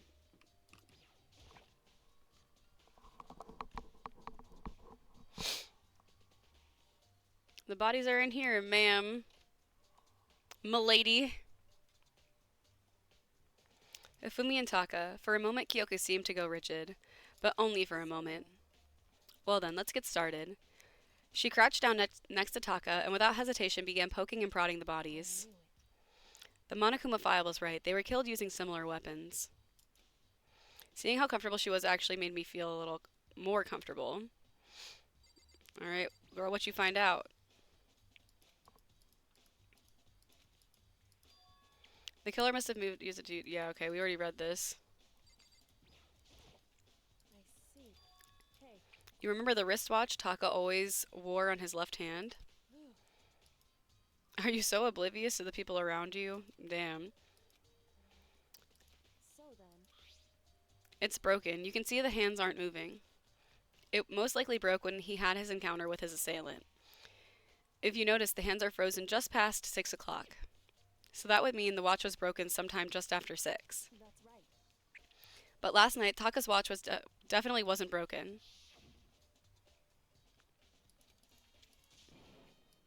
In other words, So if it worked at 10 last night, it couldn't have been broken at 6 p.m. Meaning it must have happened at 6 this morning. however, And that's not all. Look at Taka's left hand. He appears to be gripping something.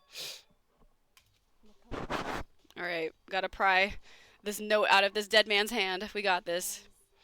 Rigor mortis has already set in. Boys are better suited for this kind of manual labor. As much as I didn't want to, I grasped Taka's cold hand. The ice-cold hand was nearly enough to cause my heart to stop beating. After some effort, I was finally able to free the object from his tightly clenched fist. A piece of paper. Was that all he had in his hand? It's just a little scrap of paper. It doesn't seem like much of a clue.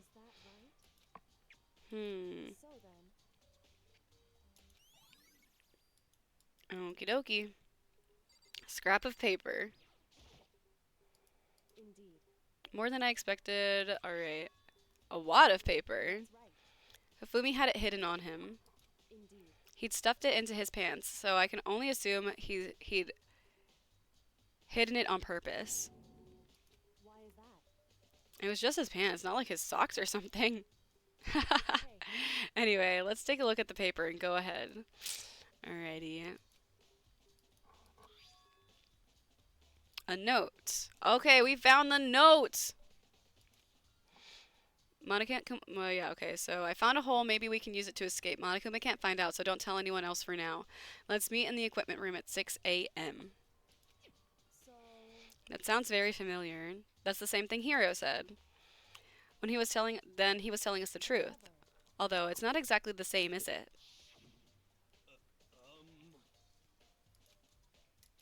I found a hole. Maybe we can use it to escape at 1 a.m. The time is different. Hiro told us his note said to meet at 1 a.m., but the note they wrote to Hifumi asked to meet at 6 a.m. Just because Hifumi had the note doesn't mean it was meant for him. Part of it has been torn off. I think there's likely some meaning there.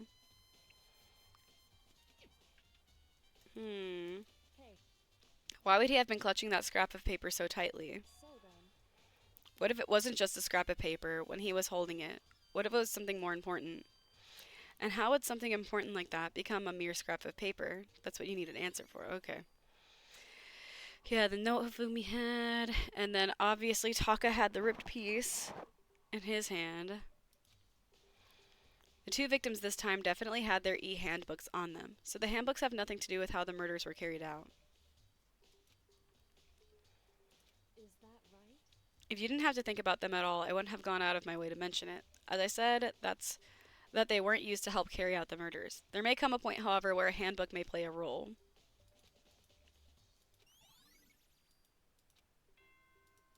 Alright, we made it past the investigation pretty quickly.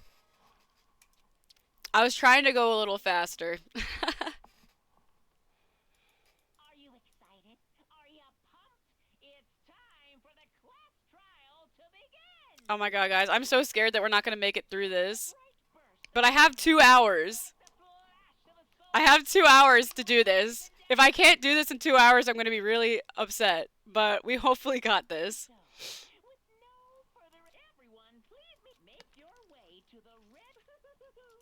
Alright, we got this. We fucking got this. We gotta lock in. It's unfortunate, but I suppose this is where our investigation has to come to an end. You'll have to figure out the rest for yourself. Shall we go? I believe in you. Thank you. I just know that the class trial takes longer than I thought it would in the past. But, like, 2 hours. Like, I can do it in 2 hours. I think. My biggest concern is that it's been a few months since I've played, so I don't remember all of the mechanics for the class trial. Like, there's the truth bullets, and then there's, like, the, like, knife thing. Like, I'm gonna cut through those words. And then there's, like, the part where you can slow stuff down. Is there somewhere where I can look at those controls really fast and get a refresh? Everyone heard Monokuma's proclamation, and then we were gathered by the red door. As soon as we were all there... There's 2 of them? Wrong. Not multiplication, just looks that way because of an illusion. I'm moving so fast, it only looks like I've multiplied. Alrighty. Tough crowd. Tough crowd. We're not here to play with you. If everyone's here and ready to go, please board the pain train or elevator. I'll see you guys down there. Let's go.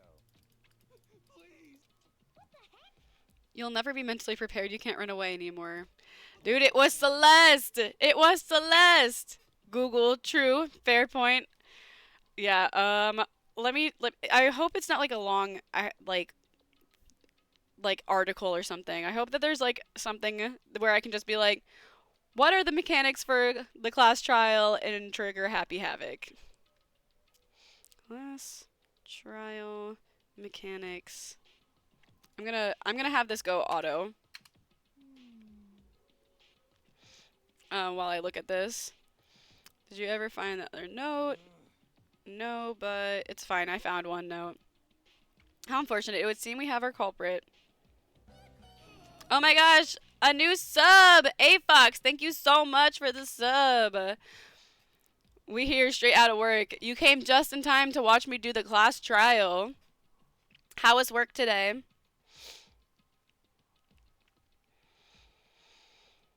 Alright, class trials for Danganronpa 1. How the fuck do we do this shit? Of course it's like... Okay, so there's non-stop debate.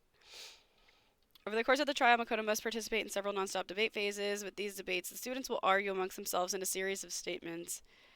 Certain phrases will be highlighted in orange. These phrases are called weak points. Truth bullets are used during class trials to fire evidence at weak points in students' arguments. If the correct truth bullet is selected and fired at a weak point using the crosshair, it either shows the contradiction in their statement or proves its veracity. In later stages, additional truth bullets can be absorbed from students' arguments and used at a different point with the same debate. Wait, but it doesn't tell me it doesn't tell me the controls. Ice cold beer to heal the brain. You got paid. Very nice. I'm proud of you. I'm happy that you got your shmonies.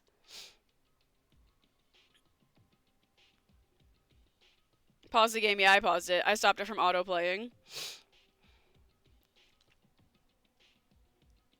Casino, bro. Y'all are crazy. Okay, well... I think it's just like a left click and a right click for the absorbing thing.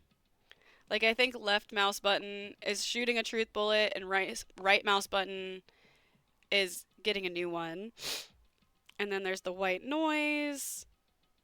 Makes it harder to hit weak points. White noise can be removed from the screen.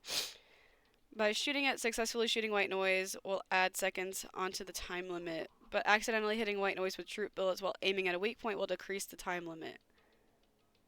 Wait, how do we shoot it without using the truth bullets? I don't fucking know. Alright, Hangman's Gambit. Oh, I'm so bad at these. The player travels into the Makoto's mind to complete a game of Hangman. Shooting the correct letters to form a word will reveal a vital clue. Closing argument. Each class trial ends with... And also there's like something where you can like slow down the white noise. I think you hold spacebar to do that.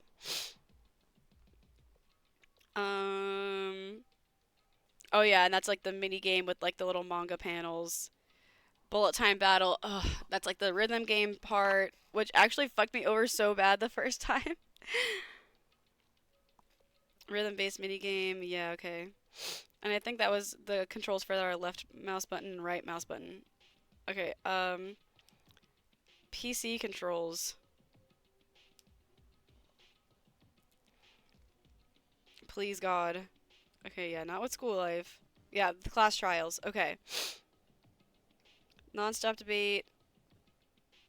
Okay.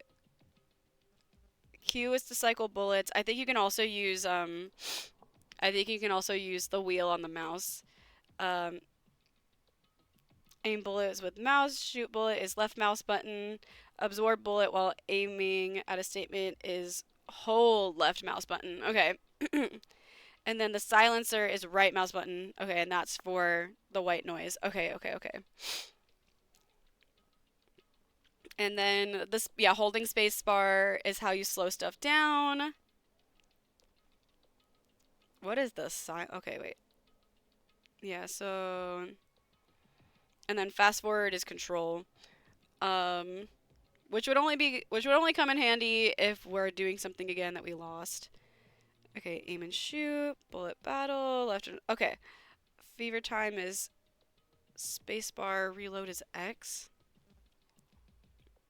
I fucking forgot. I don't even know what those are. We're gonna figure it out when we get there. I sent you a control sheet, word. Yeah, it's probably the same one I'm looking at, but it'll be good to have it like pulled up. Okay, hopefully we got this. There's less controls than I remember, so hopefully it's not so bad. Okay, this isn't the place to talk about it. Save your accusations for when we get into the courtroom. She's right, let's get down there first, then the story can really begin. I have to do it. Whoever killed Hifumi and Taka can't get away with it. Alright. We got this, guys. I vaguely remember now what we're supposed to do. The one who killed Hifumi and Taka, the ones who killed two of our friends, the killer is definitely Celeste, bro. Look at her. She's standing right there. She's ready to get this over with. She doesn't want people to have time to think things over. I know it's her. I know it.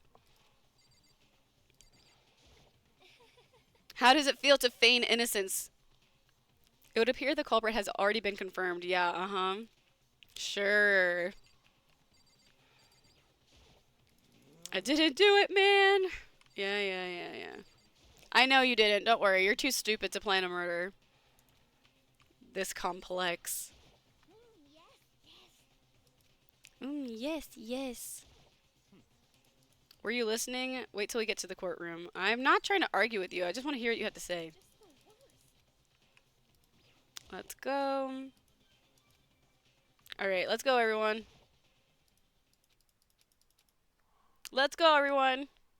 I'm gonna laugh if you fail. I'm definitely gonna fail at least once or twice, okay? Like, even though I'm pretty sure I'm right about who the culprit is, I'm sometimes kind of bad at actually, like, aiming and getting everything right with the class trial, so we're gonna do our best.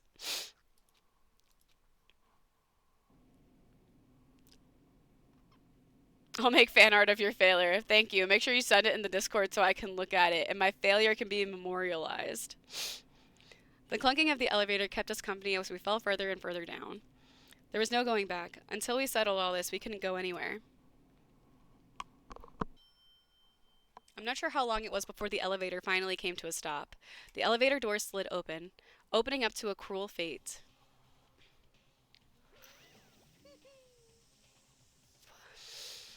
When I see all of you gathered together like this, I realize just how few of you there are left. Your school life is slowly reaching its climax. Why are you making us do such cruel things? What? Do you really hate me so much? But I'm so cute. Don't rush me. Of course I'm going to start it. I'd never hold out on you like that. Okay, let's begin. Get to your assigned seats. Alright, everyone. Let's do this thing. A deadly class trial. Let's go. Oh, yes. Let's save. We'll use the second slot. Alright. Let's look at our truth bullets. Monokuma file, the tarp, the repository dolly. You know, I just did all this. We're gonna go. We're gonna. Oh, there is a skill set. Okay, sweet. Oh, and I forgot. I have more SP now, so I can like add more of them. Which ones do I currently have selected?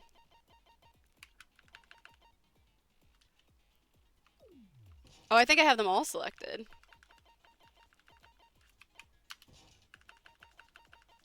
All but one. Okay. Increase the influence gauge by 2, effective during class trial. Increase the time limit for each phase. Effective, yeah, okay. Steadies your aim a little during non-stop debate and Hangman's Gambit. Increases the speed of memorizing a statement, effective during non-stop debate. Increases damage to the opponent when a statement is destroyed, effective during bullet time battle. Okay. We have a shit ton of SP and not a lot of abilities unlocked, which is probably my fault for being, like, really blasé about who I'm gonna hang out with. But it is what it is. Let's do this thing.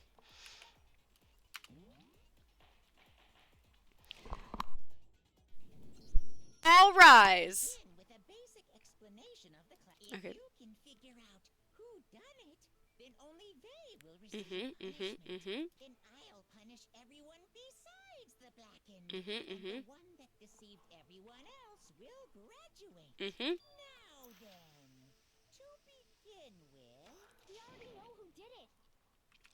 Hang on, wait. I think the music's a little quiet for you guys. was that? Was I? It was Hiro. He does not have an alibi for when the murders took place, and we found him in that suit. Don't try and deny it. You killed them. I didn't. Someone knocked me out. I was asleep the whole time. I believe you. I believe you, my boy. Shut your murdering mouth, murderer!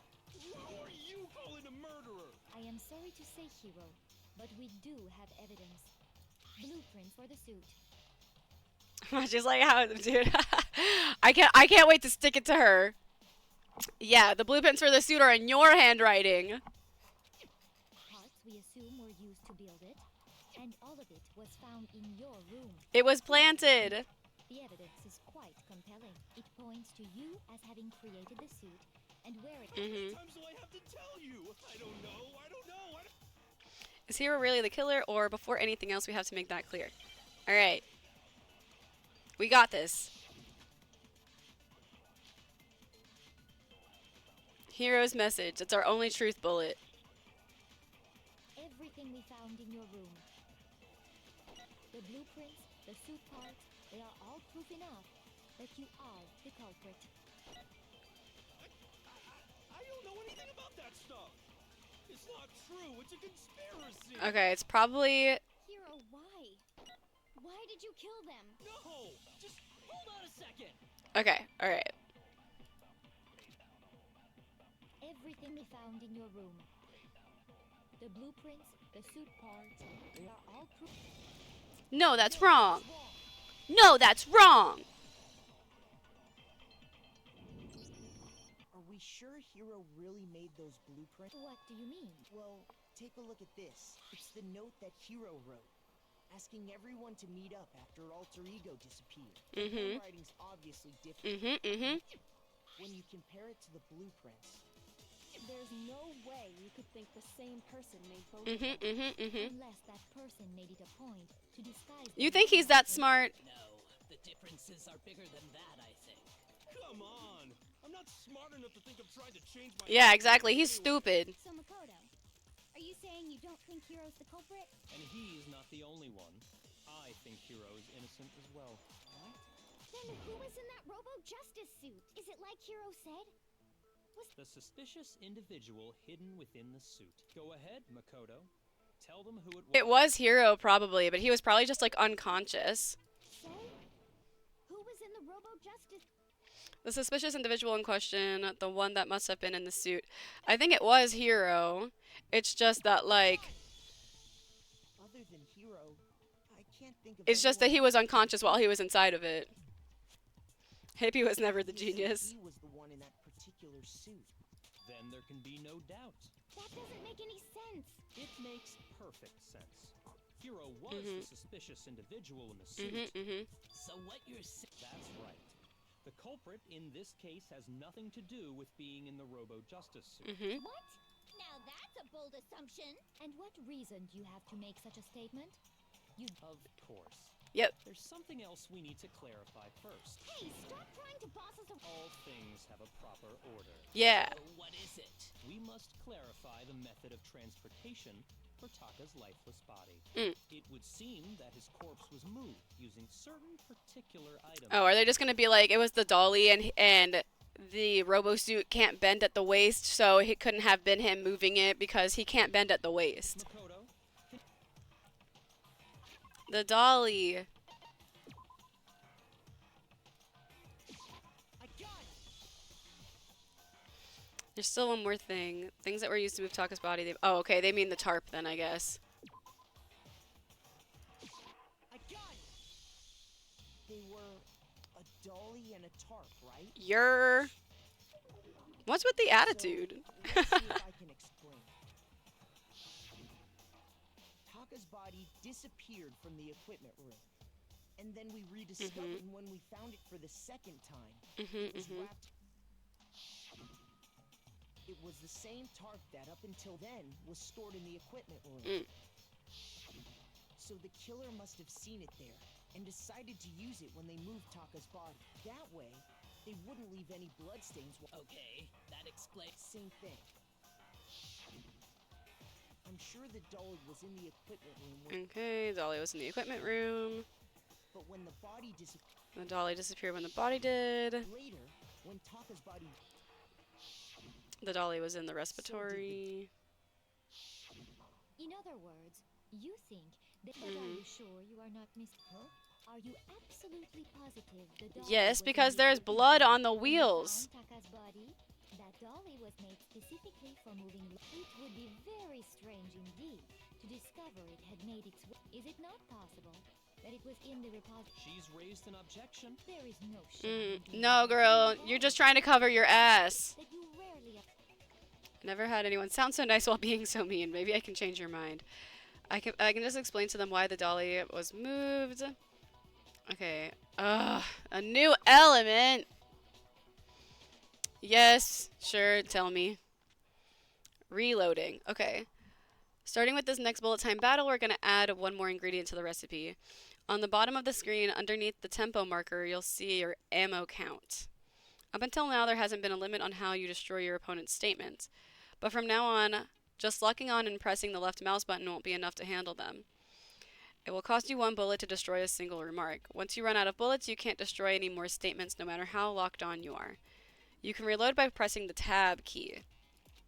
Just like locking on, you'll have to press the tab key in time with the tempo marker.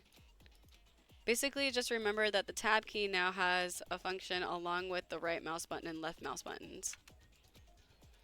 You will automatically reload at the start of fever time and your ammo will not decrease. If your action difficulty is set to gentle, you won't have to reload at all, in which case you can ignore everything I just said. I can't remember how difficult I have it set to. So we'll keep a finger on the tab button just in case. You have it wrong. I cannot agree. You are a fool. So pathetic. Lies will get you nowhere. Do your worst. Away with you. You Ah. miserable wretch. I cannot agree. You are a fool. Lies will get you nowhere. Do your worst, you miserable wretch. You have it wrong. I cannot agree. You are a fool. So pathetic. Oh shit, I don't know. Nowhere. Do your worst. Away with you. You miserable wretch. I cannot agree. You are a fool. Lies will get you nowhere. Do your worst. You miserable wretch. You miserable wretch. You have it wrong. I cannot agree. You are a fool. Oh, God, I was like, I cannot agree. This should prove it. okay, we did it. I'm like not really good at those ones, especially when I can't see it. If you're asking for proof that the dolly moved, I have it right here. When I found the dolly in the repository, one of the wheels had a blood stain on it. There was a pool of blood in the equipment room with a tire mark in it that matched the dolly wheel's tread.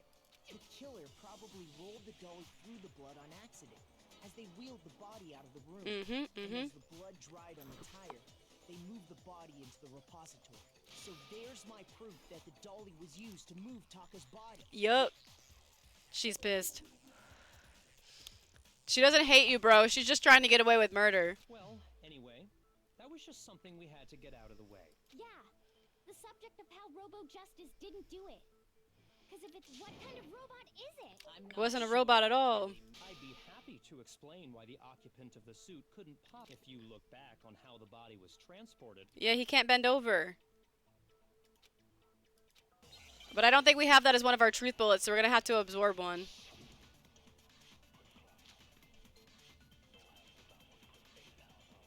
Okay. As we know, Taka was killed in the equipment room. And from there, the body was moved to the repository, correct? Yeah, The culprit wrapped the body in the tarp, Mm-hmm. then loaded it onto the dolly Mhm. and peeled it off, right? Mm-hmm. Now, keep in mind that the dolly doesn't have a handle. That might be it. Yeah, but even without a handle, all you'd have to do is Bend over. Oh, wait. Then you could push the dolly no problem. So the killer just crouched down and carted the body off to the repository. If you accept everything we just said, then you must realize that whoever was in the suit couldn't. Sorry, I don't think I realized. Okay. As we know, Taka was killed in the equipment. Okay. And from there, Yeah, the culprit wrapped then loaded it onto the dolly and peeled it off, right? Nope, that's not it. Damn. Damn, okay. Hold on. Hold on. I know. I'm trying to figure it out. No, Taka was killed in the and from there. Yeah, then loaded it on. Now, keep in mind It that doesn't have a handle. All you'd have to do is Bend over. Oh, fuck. I skipped it. and carted the body. if you accept, then you must. I missed it. I fast forwarded too much. Sorry, I don't think I. I need to pick up the one where And from there. Hina says bend over. Then loaded it on. Now, keep in mind. Well, yeah, but even without a handle, Okay, got it. all you'd have to do is bend over. Okay. Then you could push the killer and carted the body. If you accept, then you must. Alright, and then I think it's one of the things that Byakuya says. I don't think I.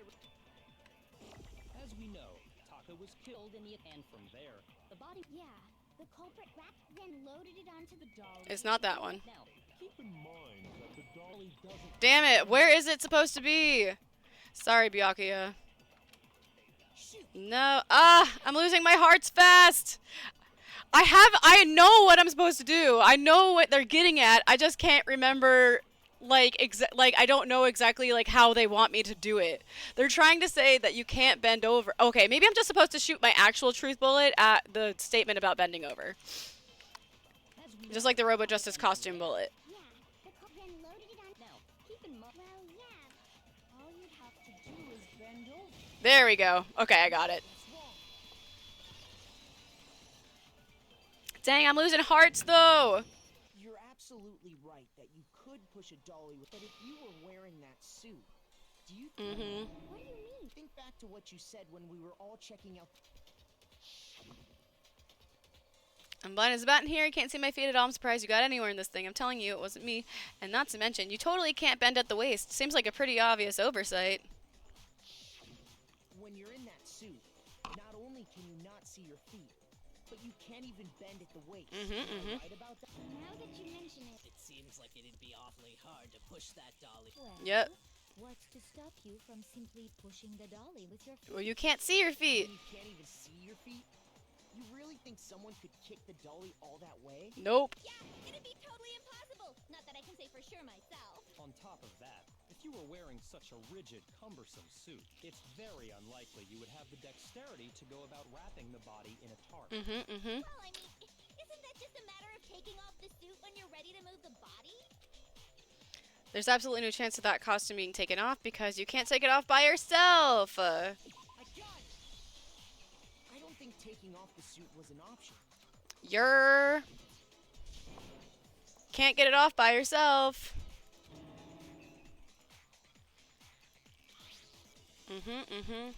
It's guys, we got this in the bag. As long as I don't keep fucking up, we got this shit in the bag. That's true.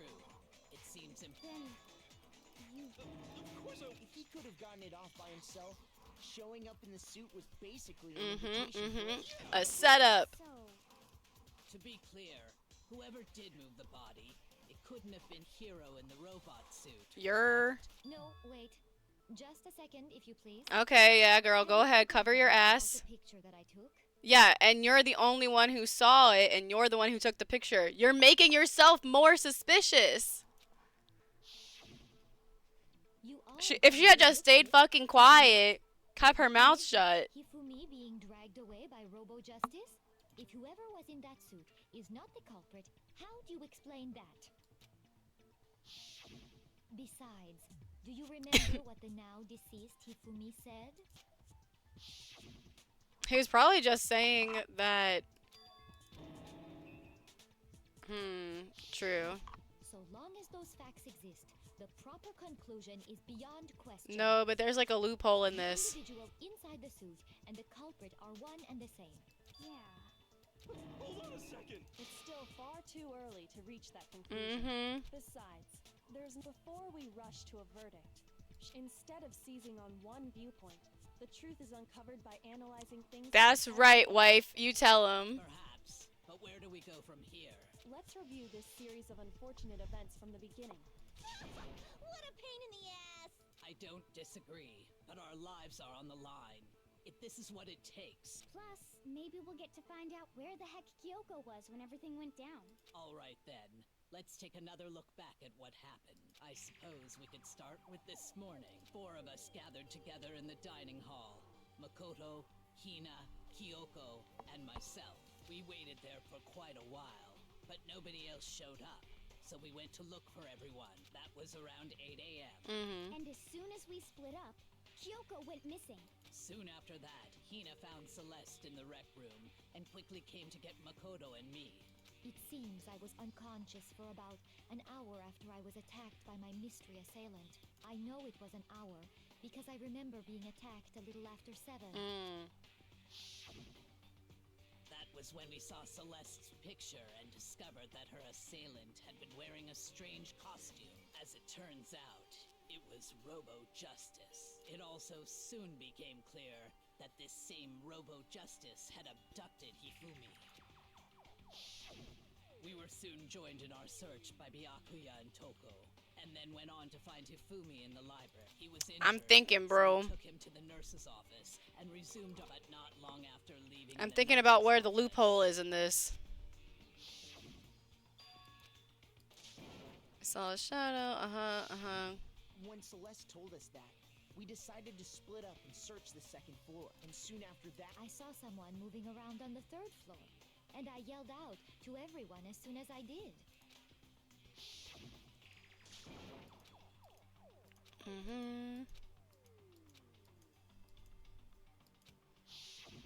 And then,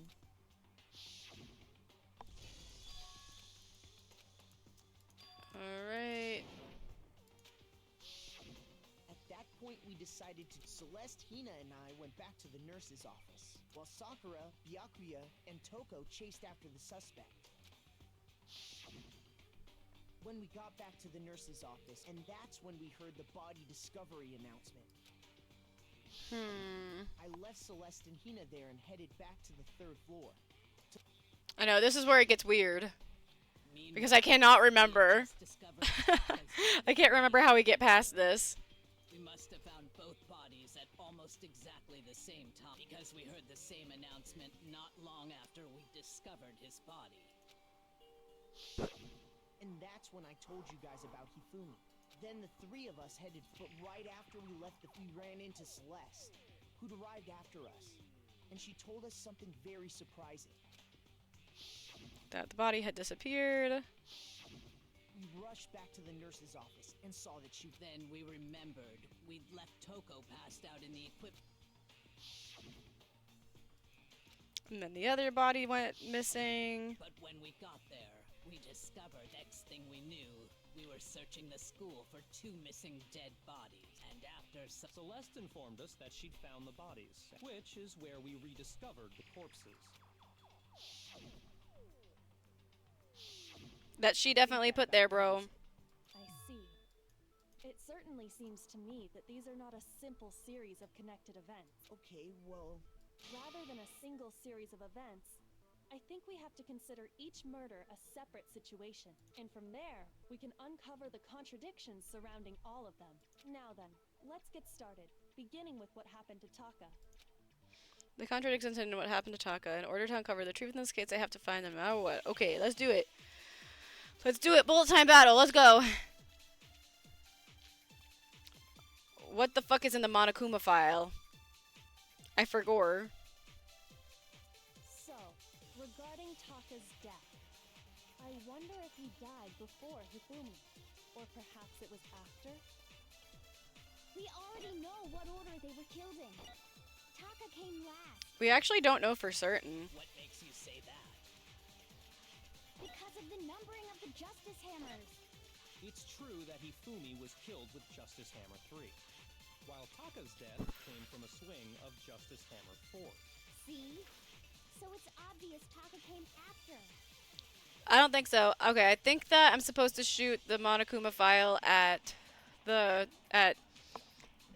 claim of them being killed like in a particular order. Am I able to look at my truth bullets? Cool. Okay. What does the Monokuma file say again? The victims were Hifumi Yamada and Kiyotaka Ishimaru. The cause of death for each was a blow to the head. It is thought that they were both killed with a similar weapon. Okay, that's not a whole lot of information. So, regarding Taka's death, I wonder if, or perhaps it was. We already know what order they were killed in. I'll try this just to... No, okay, I didn't think that was it, but... Ugh, fuck. I don't have time to be making these Regarding Taka's incorrect... death, or perhaps it was. We already know Taka came What makes you say? because of the numbering of the just. It's true that while Taka's death. See? Hmm. So it's obvious Taka came Fuck, I don't know! The Justice Hammonds were numbered, but... Yeah, okay. Were they really killed in that order? I need to read this again. Or perhaps it was. We already know what order they. Taka came last. Makes you say? Because of the numbering of the justice. It's true. Am I supposed to pick up the numbering? I think I need to pick up a different argument. So it's obvious Taka came after. Fuck, I don't know. Regarding, I wonder if, or perhaps it was after. we already know what order they were killed in. Am I supposed to take this one? What order? Last. What makes you say that? Because of the numbering of the Justice Or the Hammer. numbering? It's true that while Taka's death came. See? So it's obvious Taka came after. I don't remember. I don't want to try two different things and lose all of my life. Fuck.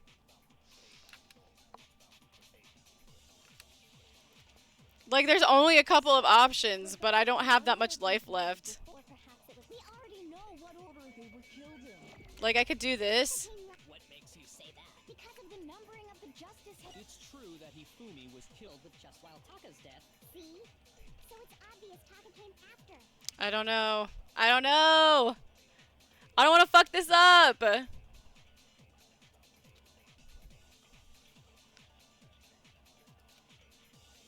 What order? Regarding Taka, I wonder if, or perhaps it was. We already know what order they. Taka came last. What makes you say that? Because of the numbering of the justice hammers. It's true that Hifumi Was killed while Taka's death. See? So it's Maybe it's the other way around. Hang on. Okay, let's try this one more time. So, I wonder if, or perhaps it was. We already know. Taka Yeah, not came that one. Let me take the other one. The numbering of the justice hammers. It's true that while Taka's death. See? So it's obvious. Let's Taka came try. So, Regarding, I wonder if he died. or perhaps it was after. We already know what order they were killed. Oh, thank God. I was like, I need to get this right on my first try. I don't feel like starting this whole class trial over again. Hold on. There's no reason to assume that the hammers were used in the same order as their numbers. I almost did it backwards. No, I don't want to fuck it up. No, I want to make it through one go. If anything, that's just another way the killer tried to disguise their actions. So you're saying the culprit wanted us to think the hammers were used in order, Mhm. but in reality, Taka was killed before Hifumi? Mhm. Okay then, let's see the proof. The evidence that proves Taka was killed before Hifumi. There's something that... Oh, yeah, his watch. Oh, my God. Am I gonna do... Oh, not the Hangman's Gambit, bro. All right. Okay, wristwatch.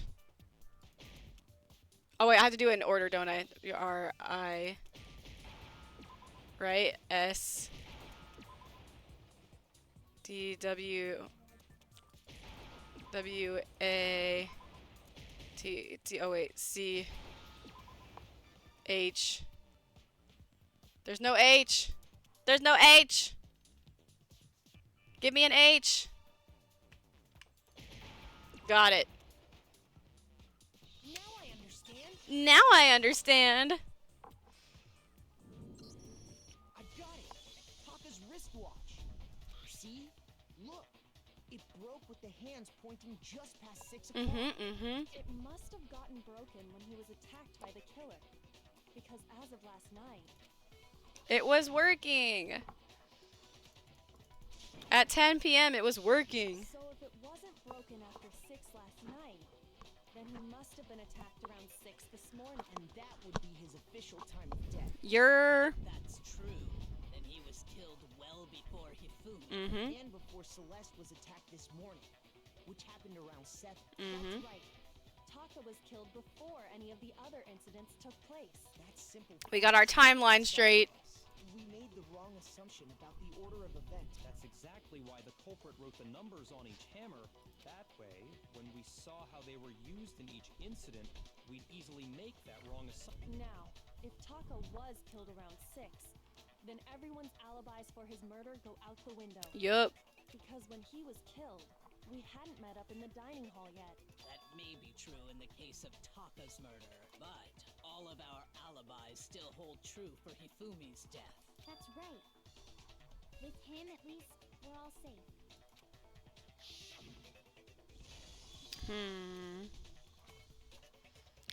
The only weird thing about that one is that, like, the scream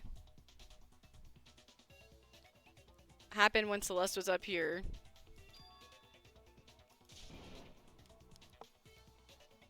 When we heard Hifumi screaming, we were all together. Except for Hiro and I mean, well, they also talked about, like, they brought up accomplices again, so I wonder if, like, Hifumi was an accomplice in his own death, like, because his glasses were cleaned off. I feel like he would have done that. I can't remember why. I can't think of, like, why he would do that, but you never know. He was a weirdo. Then we all ran down to the nurse's office, and that's where we found his body. That's totally true. We're all in the clear. Oh, I know. They must have recorded him screaming on a tape or something, then played it later on. If that's true, where's the tape? I don't know. I don't know. Just go making stuff up. Anyway, we all have rock-solid alibis for when we heard Hifumi Sniff him out, Machi. I'm doing my best. All of us were there together. I still think it's Celeste. Could have killed him. And it does not stop there. There was also the moment when we discovered his body had disappeared. When his body vanished from the nurse's office, Hina and I were in the bathroom together, while everyone else was in the equipment Also, room. he was still alive.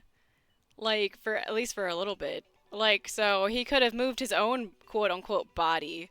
Because the body discovery announcement happened at the same time that everybody else discovered Taka's body upstairs. So the announcement probably wasn't for Hifumi's body. It was probably for Taka's body.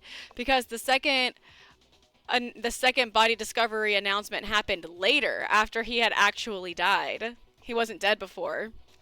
And then there's the disappearance of Taka's body from the equipment room. At that time, we were all gathered together in the nurse's office because of Hifumi going missing.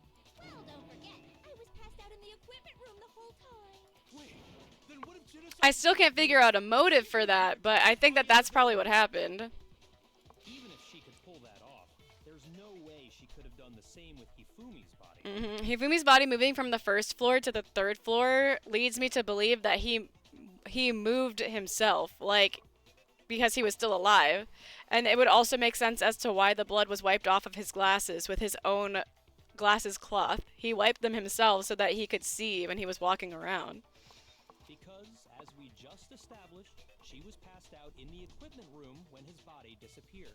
Besides, I didn't do either of them anyway. In other words, it is impossible that any of us could have killed Hifumi or moved either of their bodies. On the other hand, Hiro and Kyoko had disappeared, so they most certainly could have done those things. Rose built like a toad. I know. I don't think anyone I don't think any of the other students could have moved him except himself because, again, he wasn't dead yet. He probably just got up and moved. For now, we can't get fixated on who did it, or we'll just keep going around in circles. So instead of who, I propose we start talking about how. That's right, In Queen. particular, I think we need to figure out how Hifumi's body got moved. That's true. We searched everywhere, but we couldn't figure out how to explain his body disappearing. And according to what Celeste said, We cannot have been gone for more than a minute or two. The killer was able to get in and move Hifumi's body in that short amount of time. his body body apparently disappeared in the 1 minute her and Hina took their eyes off of it. But to carry that much weight from the first floor up to the third? Oh man, yeah. Well, what if I told you there was a way to make the impossible possible? Yeah, because he wasn't dead. If the dead body were to move. That's what me and wife are on the same page. We see each other. Me and Kyoko, yes. The dead body It wasn't dead. He wasn't dead yet. I don't think it has anything to do with the occult. We thought Hifumi was dead. He was. He was alive. Hifumi wasn't carried out of the nurse's office. But simply walked out. Yes. But I Yep. mean, we found his Nope. Perhaps he was simply playing. Mm-hmm. that it isn't possible. Of course you wouldn't want it to be possible, Celeste, because you're the fucking murderer. It is possible. I have proof. It's definitely not the broken wristwatch, though. That has nothing to do with anything. God, they're making this hard. When we first found Hifumi in the nurse's office, there's a chance he was actually. No. It is in Hifumi was Wait, I didn't get to read that. Surely you heard the body of Hifumi is dead, and that is. Are we real? Maybe the announcement was intended to. Bruh. signal Okay, I need to watch this again, but in slow motion. I fast forwarded it thinking that I'd be able to fucking see. Are you saying that when we first found Hifumi in the nurse's office, there's a chance he was actually still alive? He was still alive. It is impossible. Hifumi was dead, without a doubt. Not true. And you know that how? Surely you heard the body discovery announcement. Yeah, that's because Taka was discovered at the same time. Hifumi's dead body had been found, Nope. and that is why the announcement was made. Are we really so sure about that? I'm not. Maybe the announcement was intended to signal someone else. Yes, it was. Okay, but I'm not sure which one I'm supposed to pick up and which statement I'm supposed to shoot it at. So the statements we have are... Fuck, I need to watch it again. Fuck. Are you saying that when we first found Hifumi in the nurse's office, Uh-huh. there's a chance he was actually still alive? Still alive. No, it is impossible. Hifumi was dead, without a doubt. And you know that how? Surely you heard the body discovery announcement, Mm-hmm, along with the rest of us. Hifumi's dead body had been found, Dead and body that is found. why the announcement was made. Are we really so sure about that? Maybe the announcement was Someone intended to else. signal someone else's discovery. Okay, I think I'm supposed to shoot the someone else bullet at dead body found. I think. I hope. I hope that's it because I only have one heart left. Saying that when we first, there's a chance he was actually. No. Hifumi was dead, and you know that. Surely you heard the body discovered. Hifumi's dead body had, and that is why the announcement was. Are we really so sure about that? Maybe the announcement was intended to signal Someone else's discovery at dead body announcement. Please, I really hope this is right. That when we first, there's a chance he was actually. No. Hifumi was dead, And you know that how? surely you heard the body Okay, discovery okay. announcement, along with the rest of us. Hifumi's dead body had been found. Yes, okay. Nailed it. Nailed it. Nailed it. Woo! Okay, that wasn't so bad. Was the body discovery announcement that was made really intended for Hifumi? It wasn't. Of course it was. It was for The Taka. announcement played right after we discovered his body. Maybe. But that was also the same time that Taka's body was found.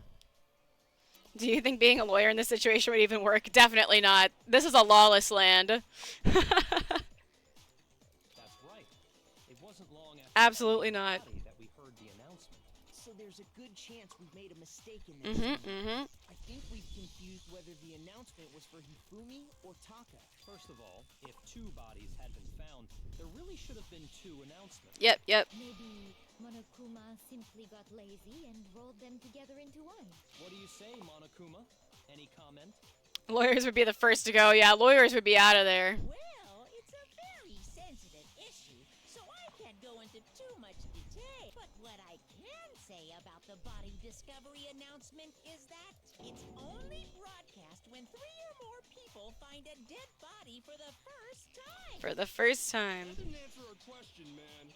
We're asking if you're a lazy bum. No, actually, that was plenty. Huh? 3 or more people for the first time, I think, are the key words there. He said it's only broadcast when a body is discovered for the first time. Oh, yeah, because there were only 2 people, I think, that discovered Taka, or no. I understand where they're going with this, but it's like, it wouldn't have played again when we found them all, when they found both the bodies together, because Taka's body had already been discovered, but Hifumi's hadn't yet. So that's why it played a second time when we found both of the bodies together in the same place. Even if we find the same body again later, he Yeah, won't make yeah, it. okay. If that's true, then why was the announcement made again later on? Yep. Huh? Later on? Exactly. We heard the body discovery announcement twice. The second body announcement, the first time it played was when we found each body in the nurse's office and the equipment room, and the second time was when both bodies were rediscovered. I got it! We heard it a second time in the repository when we rediscovered the 2 bodies. Yes. And the only thing a lawyer would be good for would be someone that knows how to play these sets of rules, yeah. Monokuma would hate Daredevil. I actually have Daredevil is like the like Marvel TV show, right? I've not watched it. But my friend said it was really good, so I want to check it out. Alrighty.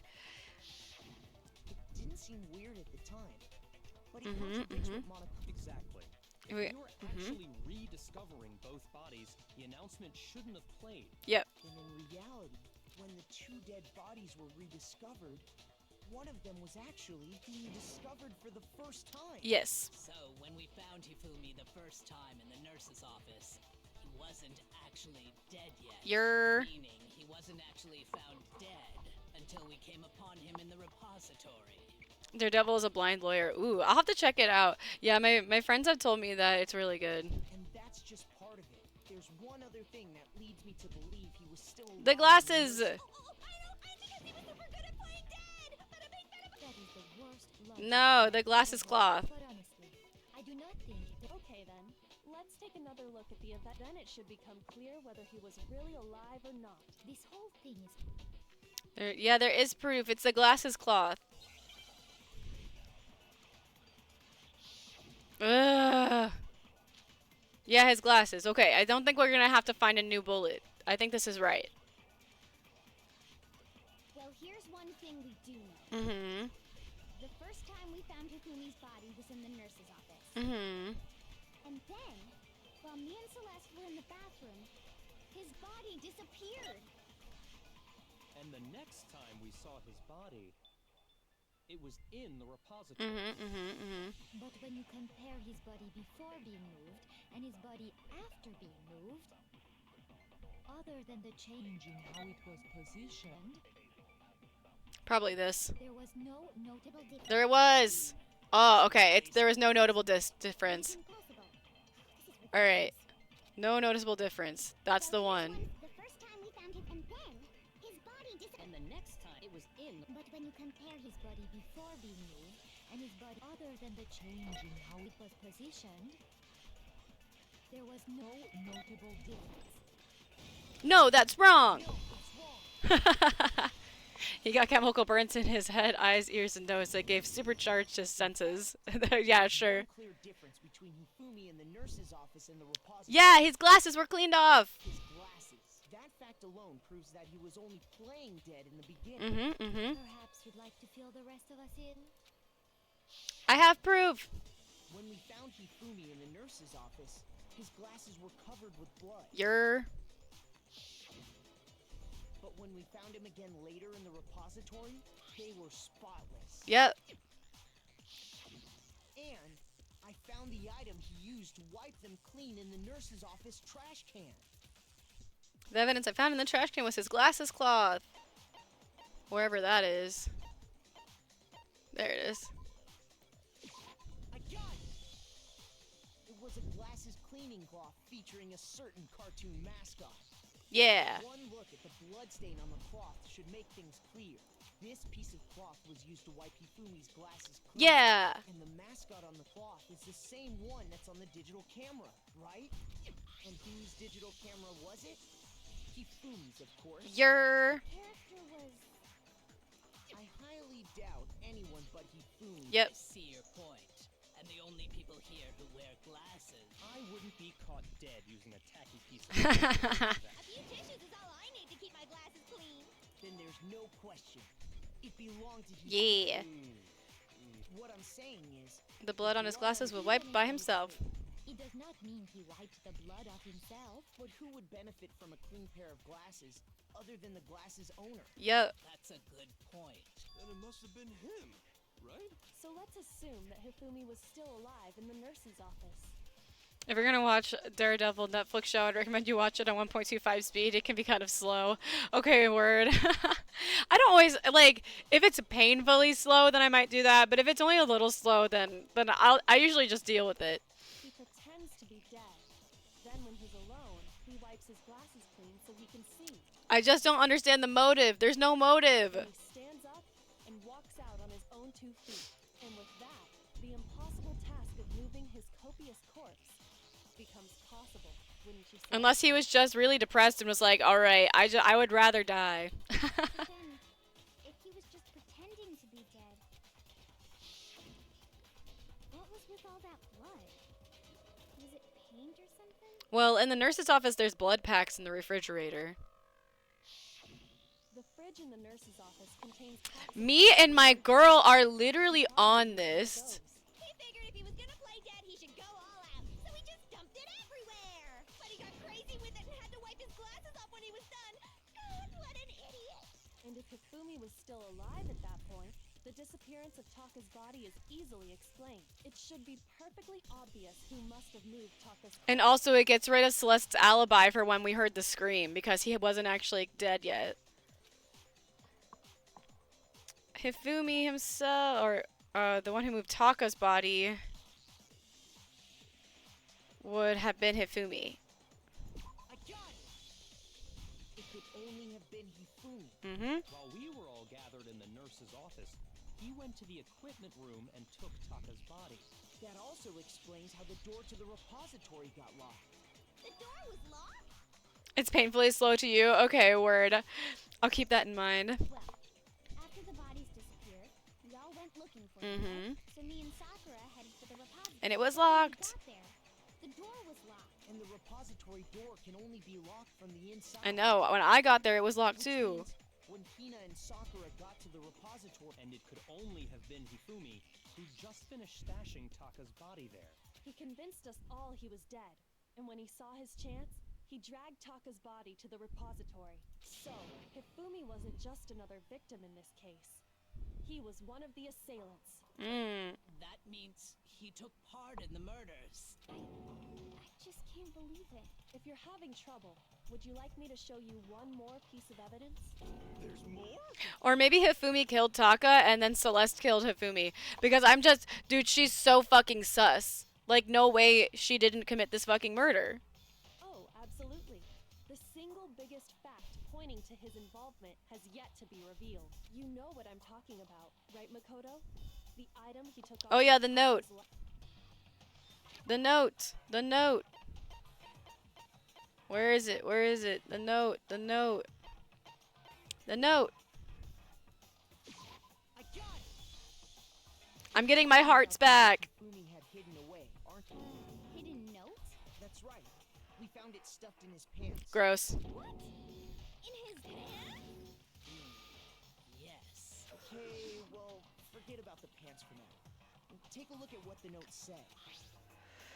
I found a hole. Maybe we can use it to escape. Monokuma can't find out, so don't tell anyone else for now. Let's meet in the equipment room at 6 a.m. That's the note I was telling you about.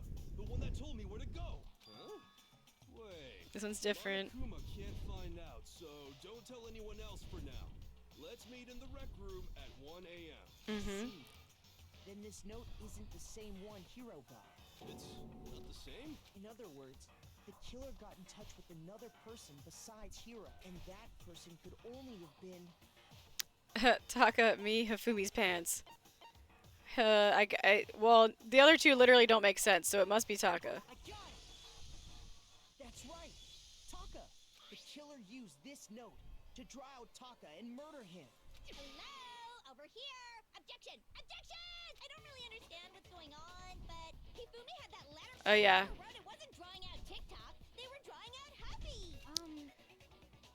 Yeah, okay. No, but it's because the note is ripped. Ugh, fuck. Do I do the rhythm game? Okay, no, okay. I don't like the rhythm game very much. Broken wristwatch, Hifumi's glasses, glasses clean. This is none of these. It's none of these. Happy had the note, right? Then the person it was intended for must have been Happy. But remember what the note said. Mm-hmm. What time did it say to meet? 6 a.m. Oh, wait. The time doesn't matter. It does. The note has nothing to do with TikTok. Time on the notes at 6 a.m. What happened at 6 a.m.? That's what I need to clear up. Yeah, probably. Had the note, right? Um, Then the person it was intended can y'all give me a second? Oh my god. It's the wristwatch, I think. Hang on, what are my options? What are my truth bullets? must have been We have a glasses cleaning cloth, broken wristwatch, Hifumi's glasses. So it's probably What time did it broken say to meet? wristwatch. 6 a.m., I believe. The time doesn't matter.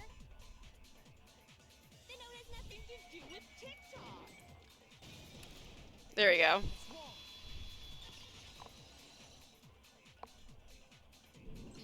I thought we were gonna get to the. I guess the ripped note will be the next piece of evidence. What the hell are you talking about? The note said to meet at 6 a.m., which is the same time Taka was murdered. We've already proven that using his wristwatch. But there's more. Look where the note says to meet. The equipment room, right? Mm-hmm. Which is where Taka was killed. Yes. So, Taka was murdered at both the Okay. I think that should be plenty to show that this note was definitely meant for Taka. No further objections. Then someone used that note to trick Taka. Just the same as me. The culprit really is a cold-blooded It's monster. Celeste, bro. They gave the note to Taka. What was Hifumi doing with it? Stuffed down his pants, no less. Most likely. Hifumi stole it off Taka's corpse after he died. He stole it? Where's your proof? Proof that Hifumi stole the note would be the ripped piece of the note in Taka's hand. I got it! When I searched Taka's body, I saw that his lifeless hand was gripping a small scrap of paper. If I'm right about this, the sheet of paper this piece came from, I knew it! Yeah, the missing part of the note. Found Then Taka's scrap and Hifumi's note. Yup, they're from the same piece of paper. Hifumi had the note meant for Taka, while Taka's corpse still grasped a small piece of that note. There's only one way to explain it. Taka died clutching the note. Hifumi tried to free the note from his death grip, leaving behind only one small scrap. Did I get all that right? That means Hifumi knew the note was important. Exactly. Which proves that he was an accomplice in the murder. Whoa, yeah. After seeing all this, Hifumi was super. And then he got got. For sure. In fact, he was behind the whole thing. Sorry, no. It was Celeste, bro. We found him in the repository. Hifumi was truly and completely dead. The second body discovery announcement proves that. So then, who killed Hifumi? I just realized I never changed my my category. I'm so bad at this.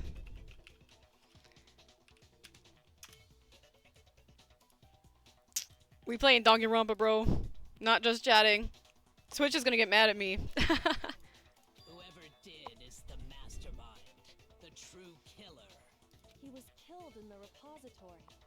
So he must have been killed. Makoto would die if he didn't have a photographic memory. Do you think that, okay, like these pieces of evidence, like we have to have some type of, like we have to like have a picture of it or something, or like I don't know, because like if we were to just say it without like quote unquote evidence, then why would anyone believe us? Like if we were like, there was blood on the tire of the dolly, and everyone was like, okay, it says you, but like you don't have any proof, then we must have like all of the evidence in the room with us. Like that must be the only explanation. Because like otherwise, like I don't know, that's, or maybe it's just a plot hole.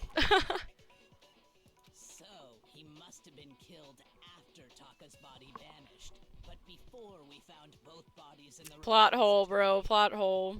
During that time, we'd all split up and were searching for Taka's missing body. Because all of the characters are so like bent over fucking like having the evidence be visible to them. So if the evidence that we're presenting during the class trial isn't visible during the class trial, then they wouldn't believe you. Just like Celeste's lack of vitamin D, bro. Dude, she's so pale. No, but she's like goth. She probably wears like white foundation or something. Because she's like, her style is like goth Lolita. And they'll like wear white foundation and stuff. Or maybe she just really is that pale. Y'all think she's actually that pale? Or do you think she puts in red contacts and uses white foundation? In other words, during that time, none of us have alibis. Wait, but me and Sakura were together. Stop trying to steal the spotlight, you stupid walrus. Who are you calling a walrus? Anyway, when they were killed bothers me too. But there's something that's been bothering me even more. And what might that be? The weapon they used to kill Hifumi. The weapon? Yeah, because I mean, according to the Monokuma file, the way Taka and Hifumi were killed was almost the same, with them having similar fractures and all. But Justice Hammer 3 and 4 were still laying around in the nurse's office and equipment room, right? So if Hifumi was killed in the repository, the culprit would have had to grab one of the hammers, kill Hifumi, then put the hammer back where they found it. But wouldn't that be seriously risky for him? I'm surprised. It seems there's some semblance of a brain knocking around that skull of yours after all. Could be either she does give off vampire vibes, yeah. No makeup is provided. It's true that no makeup is provided, but some of the class members, like, still have stuff. Like, I don't know why they have stuff, but it's like in Hero's room, he's got all of those posters and like beads and stuff like all over the place. So for some reason, he has stuff from like the outside world. Maybe it was just already there. So it's possible that she could also like have stuff in her room. Companies wish their makeup could hold up that well for 4 days straight. Yeah, but see, that's what I'm saying. I'm like, I don't know. I mean, she could just be naturally, like, pale like that, like, albino. But, like, that's another plot hole. Some of them have stuff for some reason. The canon is this is their actual school. Yes. So I'm like, maybe, like, there was just still stuff left over. Hell yeah, it's packed in there good and tight. He's right, though. I don't understand it either. The Monokuma file makes it clear that they were killed using similar instruments. But if the hammers were already Oh, the clean hammer inside of the repository. Yeah, okay, yep, that's what it is. Like there are hammers inside of the repository, and one of them was really clean. So the question is, how could the culprit have gotten their hands on either of the hammers? They didn't. Personally, I haven't a clue. So which hammer was used to attack Celeste? Number 1 or number 2? Yeah, so yeah, they would technically have their stuff if it got like left there before.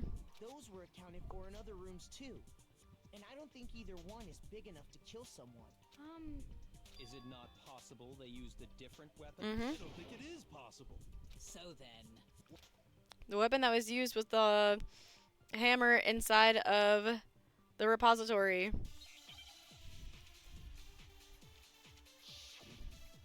Please be easy. Yeah, okay, thank God. This is the right truth bullet. Spotless hammer. We got this. what was used to kill Hifumi? The spotless hammer. Was it Justice Hammer 3? Maybe Justice Hammer 4? Well, whatever it was, there's one thing we have to figure out. How was the culprit able to move around so freely with how did nobody witness them carrying it? Sounds like a Justice Hammer 5 is about to make its appearance. Check out murdergear.com/hammertime for more info. Okay. One thing seems pretty clear. The murder weapon had to be one of the justice. No, okay, I think it's probably this one. That's about it. Okay, probably that last point. Was used, was it just maybe justice? Well, there's one. How was the culprit? How did nobody? Sounds like a justice. Check out murdergear.com. Well, one thing seems pretty clear. The murder weapon had to be one of. No, that's wrong. Bro, we got our life all the way up. We're doing great. We have all 4 of our hearts. Justice hammer at all. No, it was something. We fucking got this, bro. But seriously, a different weapon? Ooh, PC cat, big stretch. Specifically, a hammer from the repository. The killer could have easily used that to kill Hifumi. Now, all the hammers in the repository were covered in flecks of grit and debris, but for some reason, one of them had been scrubbed clean. Because it was a murder weapon.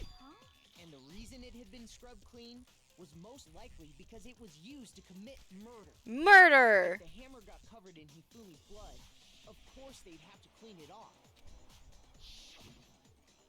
I'd also like to point out that the repository has all kinds of hammers, and even some flat mallet-like ones. I think whoever made the justice hammers... If that's true, that would explain. So Hifumi moved Taka's body to the repository, where someone then used the hammer to kill him. Whoever did that is the true killer. The one Hifumi was working with. And the one who betrayed him. Celeste. It was Celeste. It was Celeste all along. Hold on a moment. I still think it's strange to assume someone was working together with him. The way the graduation rule works, there is no benefit, so the idea that anyone would work together like that is simply ludicrous. We talked about how there wouldn't be any reason for anyone to work together. At least that's what we thought at first. But okay, this is the only thing that I'm kind of stuck on. I'm like, I don't understand the motive for working together. Based on the rules that have been laid out for us, even if more than one person is complicit in the murder, only the one who actually carried out the act can graduate and survive. Assuming the rule holds true, it is simply impossible that 2 people work together on this. That is how the rule was explained to us. But that only really applies if there's one murder, right? In this case, however, there were 2 murders. Okay, I have a feeling it's either impossible or 2 murders, but I don't know which one is supposed to be shot at which. So the first one. Been laid out for us, even if more than one person, only the one who actually carried out the assuming the rule. Okay, so impossible. It is simply impossible that 2 people work together on this. That is how the rule. But that only really applies in this case. And then 2 murders. 2 murders. Like, yeah, it's got to be one or the other. Based on the rules that have been made, even if more than one, only the one who actually carried out the act can graduate and survive. Assuming the rule holds true, it is simply impossible that 2 I don't know which one's which. I don't know which one I should do. In this case, however, there were 2 murders. I think I'm supposed to shoot 2 murders at impossible. Based on the rules, even if more than one, only the one who actually, assuming the rule holds true. That is. But that only really applies if there's. In this case, however, there were 2 murders. Okay, we're going to try it this way. And if it's not this, then we'll try it the other way. Based on the rules that have been, even if more than one person is complicit in the murder, only the one who actually carried out the act can graduate and survive. Assuming the rule holds true. There we go. Yay! Bro, I'm doing so good. I thought we were going to fuck up really bad at the beginning, but we're doing a good job. Since there were 2 murders, it's at least plausible that more than one person was involved. What do you mean? If there'd only been 1 murder, then yes, the idea of an accomplice isn't really worth considering. Naturally, if only one person can be saved per murder, an accomplice has no risk versus reward benefit. Risk versus reward benefit? Makoto, it's not that hard to understand. Payoff for working together. Like, bro, have you never heard that before? Risk of taking part. There's no point in being someone's accomplice if there's no benefit to you. However, if there were some potential mutual reward for the risk, You're saying that two people could act as each other's accomplices to commit two separate murders. I think that's what the true killer told Hifumi. They would each have an accomplice for their crime, and based on the case's events, Hifumi would have been the first one to act. They made him carry out the first murder so he couldn't back out of helping them later on. So in this case, there wasn't one single person committing multiple murders. Instead, each person killed someone, creating two separate incidents. All right, we finally have we have the motive squared away. And it only looked like one person because that's how the true killer designed it to look. A single suspicious individual, a similar weapon used by creating one seamless set of circumstances. They made it look like one person was behind it all. The mastermind picked their target and managed to convince him, and then to avoid It was the Celeste. accomplices rule, they which, if true, means that betraying Hifumi was. That's just awful. It was Celeste. I can't help but admire its cunning. Still. The effort made to convince us two murders were the same. That's the main characteristic. Wait. The effort made to convince us the two murderers were the same. That was the main characteristic this time. Kyoko must have noticed that fact from the very beginning, which is why she said not to look at this as a series of connected events, but entirely separate incidents. Alright.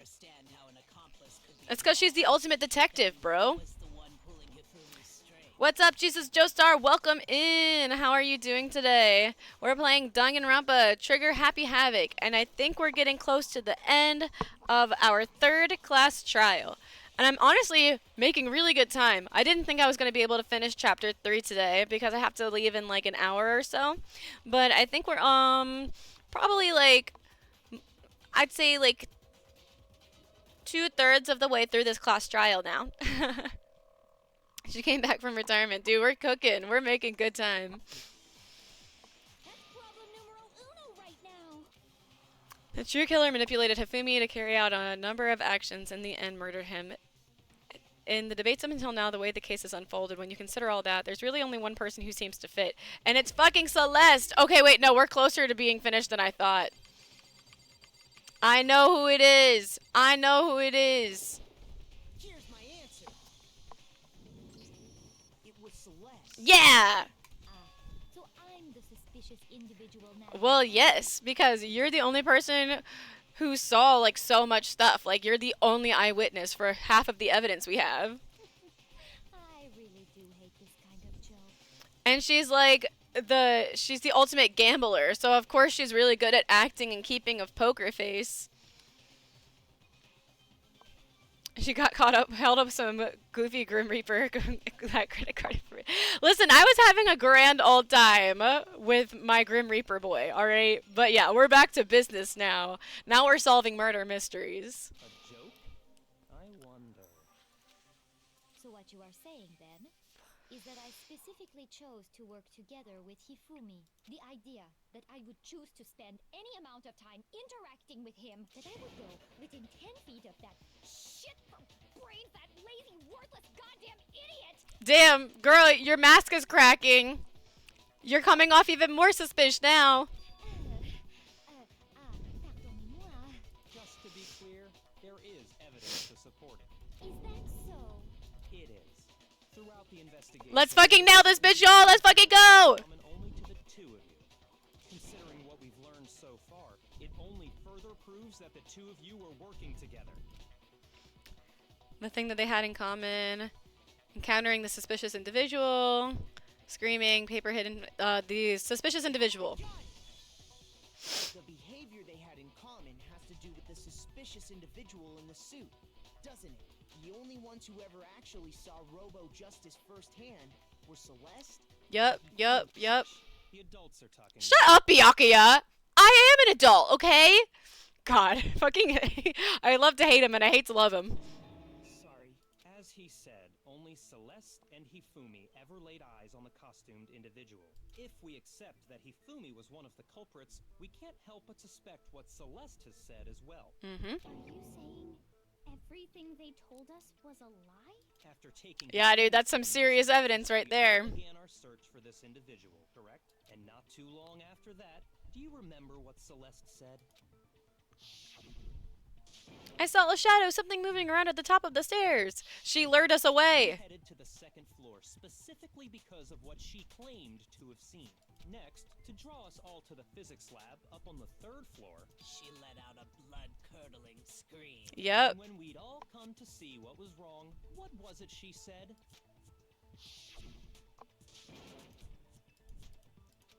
I saw him, the strange costumed man.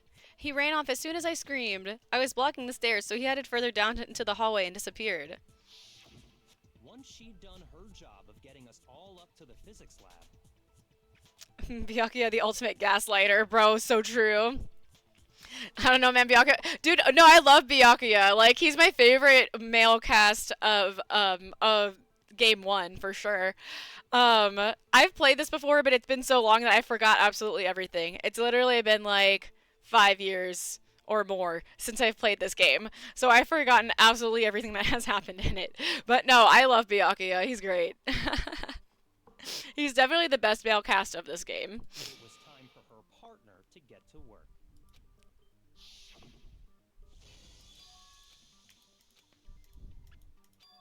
Alright, Hifumi screamed, pretended to be dead. Get us to divide into two groups. So that we would discover both bodies at the same time? In fact, Celeste was precisely the one who proposed that we split up. Ultimate bastard. What is he again? He's like the ultimate protege or something like that. He is the ultimate bastard, but that's what makes you like him a little bit. It's like sometimes it's just a character that's so fucking the worst that you love them.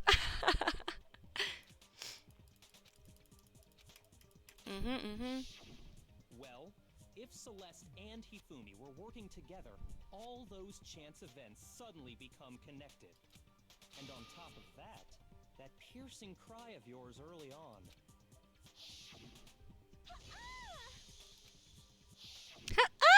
To signal Hifumi, wasn't it? It was your way of telling him, we're on the third floor, everything's going according to plan. Why else would you let out a scream that could have carried across the sea? I just realized another strange thing. When we found Hifumi in the nurse's office, who we now know was only pretending to be dead. I certainly wasn't expecting this. I didn't imagine that Hifumi would be murdered. Celeste, you were the first one to say he'd been murdered. You wanted to make sure we wouldn't have any doubt in our minds. Yeah, we didn't want to check his pulse or anything like that. I don't see your review. It's okay. You don't have to see it. Sometimes those bastard characters, you just love them. He's the ultimate affluent prodigy. Yeah, okay. Is Machi short? Machi is short. Yes, I am short. I'm a little shorty. I don't believe it. Everything. The whole thing was one big act. I'm just a tiny little guy. Hina, you were with Celeste when Hifumi's body disappeared, right? Yeah. I was feeling kind of sick. Wait. Then that was... She wasn't worried about you. She just saw a chance to help Hifumi sneak out of the nurse's office. Each piece isn't much by itself, but start putting them together and wouldn't you agree, Celeste? I have no idea what you mean. Don't bother trying to deny it. You made one fatal mistake. One fatal mistake. Oh, did I? I didn't even catch it myself when you first said it. Looking back, I can say that one little slip-up was your undoing. What are you talking about? I'm talking about what you said after Hifumi's body disappeared and we returned to the nurse's office. They must be really enjoying this. Enjoying the sight of us standing around, frightened and confused. We're all going to die here. We're going to die just like those guys died. Oh, she said those guys before she knew that the other body had been found. I remember her saying that too, but I don't understand what's Then pay attention. Sakura, Toko, and I were first to discover Taka's body. And we didn't know about it yet. Then Makoto showed up and told us Hifumi had been killed. So Sakura and I left with Makoto. Once we were in the hall, we ran into Celeste, and the four of us headed to the nurse's office.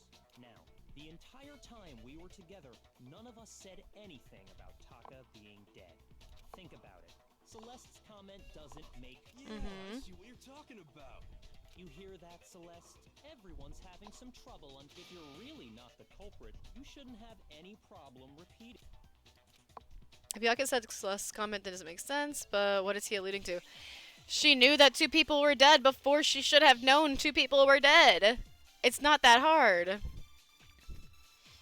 Okay, I don't think the Monokuma file is the correct truth bullet, so we're gonna have to figure this one out. All I said was, they must really be enjoying this. Enjoying the sight of us standing around, frightened and confused. They must be positively elated. We are all going to die here. That's not what you said. We are going to die. Just like those guys. Those guys. That's And it. That is all I said. And that's all it takes to finish this. What was so strange about Celeste's comment? Okay, I think I'm supposed to shoot those guys bullet at So Strange. All I said. Or maybe it's the other way They must around. really be enjoying the sight of us standing. They must be positively elated. We are all going to die here. We are going to die. Just like those guys died. And that is all. And that's all it takes. What was so strange about Celeste? No, wait, shit. Maybe okay, actually, I do kind of think maybe it's supposed to be this way. They must really enjoying the sight of us. They must be. We are all going to die here. We are going to die. Just There we go. Okay, I was like, I think it's actually the other way. Perfect. All right. Dude, we're doing amazing. We're doing amazing. That's right. There's no reason. Super Celeste tall, said 6'8". Oh yeah, for those sure. guys died. No, I'm 5'2". So yeah, I am travel size. It's so easy for me to sit in an airplane because I don't usually feel super cramped. I can like I still have some wiggle room because I'm small. When she said that, none of us had told her Taka was dead. Exactly. And we didn't run into her until after we were all out in the hall. Yup. Nailed it. There was never any chance for her to have seen his body in the equipment room for herself. So how did you know? How did you know more than one person had been killed? And how did you know they were both guys? Because Kyoko had also disappeared, right? So she could have been dead too. You all have such vivid imaginations. You know that? She said, Imaginations. You claim that I was lying when I told you about the suspicious person I saw. Then what about the picture I took? How do you explain this picture of the costumed villain dragging Hifumi away? bro, well, you took it. It has to be some kind of setup, right? Yep. So let's put the suit on. And then Have you so quickly forgotten? You are the only one who could have possibly fit into that suit. Plus, I happen to know that this particular camera does not have a timer. In other words, it is an unassailable fact that this is a picture of Hifumi being dragged away. No, you could have just positioned a hero's lifeless body. This picture exists. Simple. Are we sure that's really a picture of the suspect dragging Hifumi away? What could you possibly mean by that? Surely there are other explanations than the one you've offered up. Yeah, the other option is that it's just Hiro's lifeless body inside of the suit and Hifumi's just holding him up. Why take a photo and not help? Also, yeah, that was okay. So, in the beginning of the investigation period, she claimed to have been attacked by the person in the suit. And so then like she took the picture before she lost consciousness is like her explanation. No, there is no other explanation. Other explanation. If it wasn't a picture of the suspect dragging Hifumi away, it could have been a picture of Hifumi dragging the suspect. Hifumi and yeah, Hifumi dragging the suspect away. I got it! It's not a picture of the suspect dragging Hifumi away. I would say it's a picture of Hifumi dragging the suspect away. That's certainly within the realm of possibility. Because y'all were working The together. one dragged off in that picture isn't Hifumi, but the person in the robot suit. We've simply been led to believe that it's the other way around. And the strange costume might only exist to lead us astray even farther. If you saw someone wearing something like that in this situation, of course you'd notice and be suspicious. That's what happened! You put me to sleep and made me out to be the bad guy in all this! Framed. Such a thing is utterly impossible. Hifumi was dragging him away? Ridiculous. Is it? I don't think it's ridiculous at all. Then shut your mouth and allow me to educate you. Damn, she's getting bitchy. It's because we're cornering her. Celeste thinks she can prove that there's no way Hifumi was dragging the suspect away, but is that really possible? Alright. Bullet time battle, let's go. Robot Justice costume, hero's message, robot justice blueprints. You dressed me up in that suit after I passed out. Then you just draped me across Hifumi and had him carry my weight. You tried to make me look like the bad guy. Like I said, ridiculous. As you can see in the picture, the suspect is standing perfectly upright. If the person inside the suit was unconscious, there's no way they could stand up straight like that. Yes, they can, because the suit doesn't bend over. No way! Okay, I know what I'm supposed to do. Alright, let's go again. You dressed me up in that, then you just draped me. You tried to make me look. Like I said, as you can see in the picture, the suspect is standing if the person inside the suit was unconscious, there's no way they could stand up. No, that's wrong! No, that's wrong. Dude, we're killing it. Even if the person inside the suit were unconscious, they could still stand up like that. Because the suit doesn't bend at the waist. Because that Robo Justice suit had a certain... It can't bend at the waist. That's right! They totally made a mistake when they made it, so it couldn't bend at the waist. I'm not so sure that was a mistake. I think the suit was designed from the beginning to be used the way it was. Oh, she's stressed. She's stressed. Celeste and Hifumi took the suit they'd specially designed and stuffed Hero into it. Dang, I think it's about time for an They execution. were able to fake that whole thing. The point of it all was to make us believe whoever was in the suit was to blame. Oh, she's pissed. Well then, I suppose this is checkmate. Checkmate?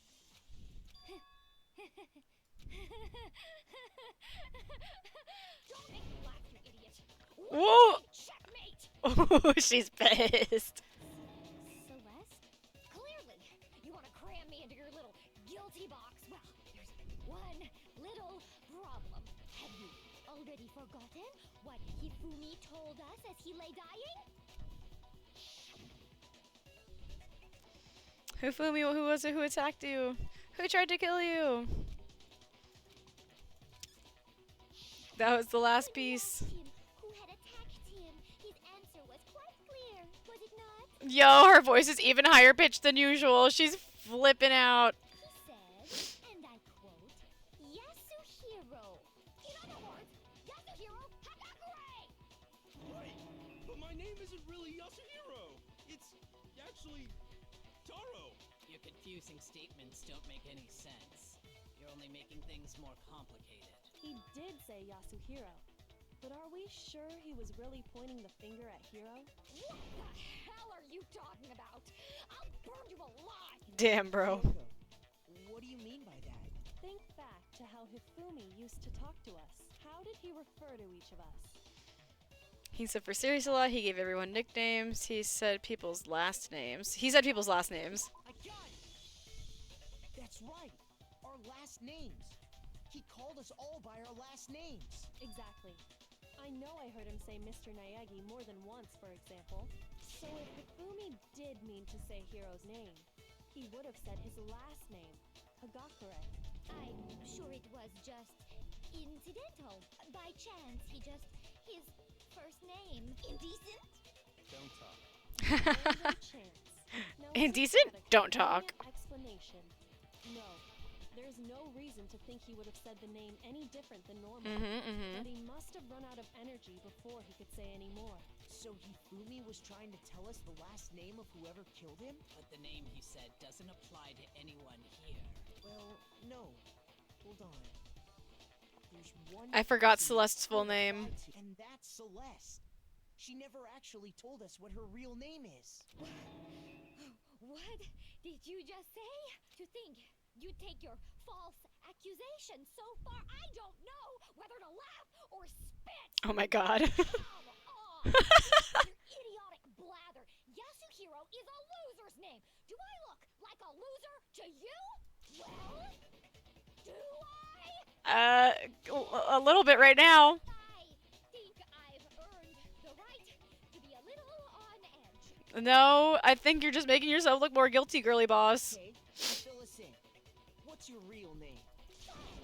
Make sure your ear holes are wide open and listen up! My real name is Celestia Ludenberg. Could you please stop making me repeat myself over and over again? Celeste still won't give up, so then I have to do something to make her accept it. Ugh, god, are we about to do the fucking rhythm game? Oh no, okay. Oh, the e-handbook. Yeah, because her real name should be in the e-handbook, so she should be able to just show it to us. He wanted us to know the killer's last name, Yasuhiro. If there's one person here who might have that last name, It would have to be you, Celeste. You haven't told anyone what your real name is. how many times do I have to tell you? My name is... Celestia Ludenberg, god damn it! How long do you plan to go on pretending? Dude, that voice acting is awesome. Pretending it's the truth. And since you have no way to We do. No, that's wrong. No, that's wrong, bitch! That's fucking wrong! You're lying! E-handbook! That's it. The handbook. Show it to us. what? Anytime you turn your handbook on, it shows the owner's name when it boots up, right? Monokuma told us all about it before. This handbook is vital to a healthy school life, so don't lose it. When you start it up, it will display your name. Always make sure you have the right one. This is not your everyday notebook. It has so many more uses than that. Okay. So all we have to do is check her handbook, and that'll clear up everything. That's how we can find out Celeste's real name. Yeah, boy, we got you now. An invasion of privacy. I refuse to cooperate. An invasion of privacy. It has all the same information as everyone else's. Celeste, can you please just tell us what really happened? Please. Why would she tell us? She's gonna die. Then, when I'm put in check, it's just my nature not to give up. Because, Ooh. until the game's over, you never know what might happen. Fine then. Ooh, You said it. you popped off on her, bro. Dude, the voice acting for Celeste is fucking awesome. Let me go over the case again. From the beginning, and that'll bring... Oh, we have to do the manga panel bit. Okay, I don't like this because I fuck it up every time. Ugh, okay. Alright, Act 1. Mystery person being Celeste and Hifumi are talking about committing a murder together. Fuck, okay. God, this is so hard. Okay, what pieces do we have? Wristwatch, Bloody Justice Hammer, Hifumi on the ground, 1 a.m., backpack, camera, Justice Hammer 2. This is unrelated. This is from a previous case. Potato chips. Hero. Another. Oh, this is the clean hammer. And oh, man, okay, all right. Let's figure this out. Let's look at the whole thing. Maybe this will go here, because they're still just talking about it.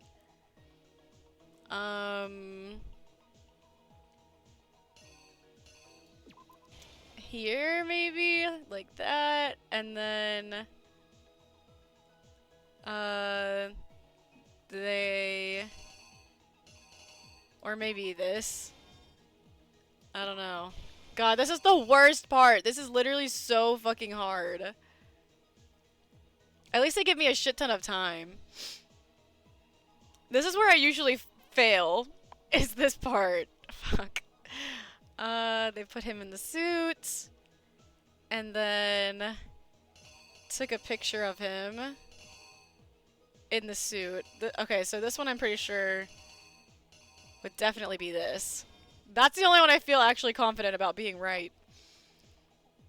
Alright, after that, Hifumi attacks... Oh, he's checking his watch, I guess.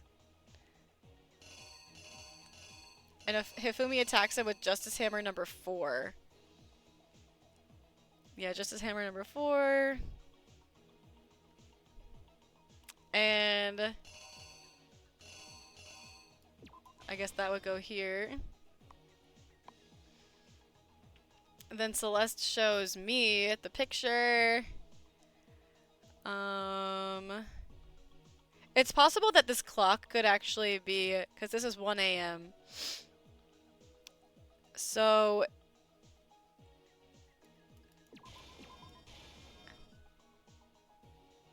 I don't know, maybe it's here because they met, because these two met at 1 a.m.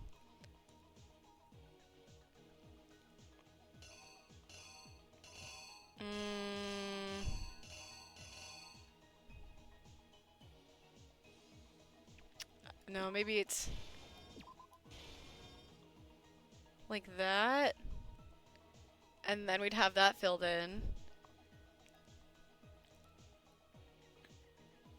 Because what's... Wait, okay, so... Hifumi... maybe these are switched around. I don't know. Okay, I think these two go here. I just don't know which one goes in what spot. Alright, so... This is hammer 4. After this... We go...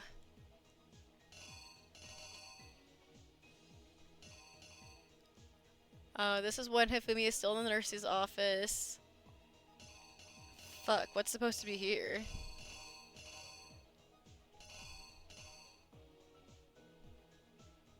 Oh, because I think he was like conked over the head with Justice Hammer number 3. Okay, we're gonna skip this one for now. Yeah, okay, so then he fakes his own death. Oh, and he puts Justice Hammer number 3 on the ground. Maybe. And then he moves the body.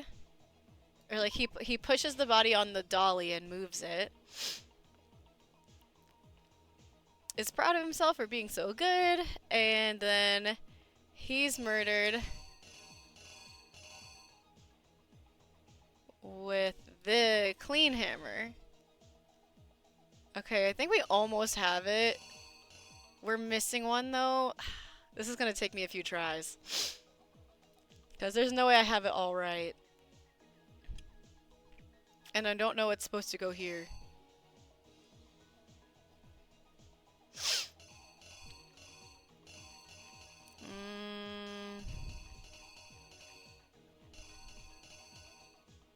Bro, I don't know what's supposed to go here. Who got attacked with Justice Hammer number 2? Hifumi did. But, like, he didn't die from it.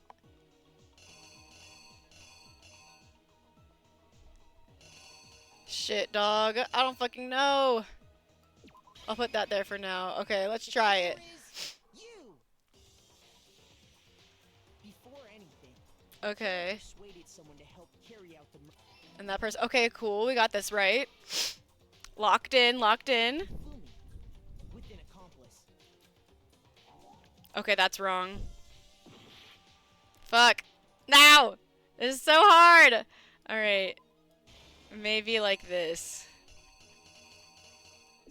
I thought maybe these two would be switched around. Here's exactly what happened.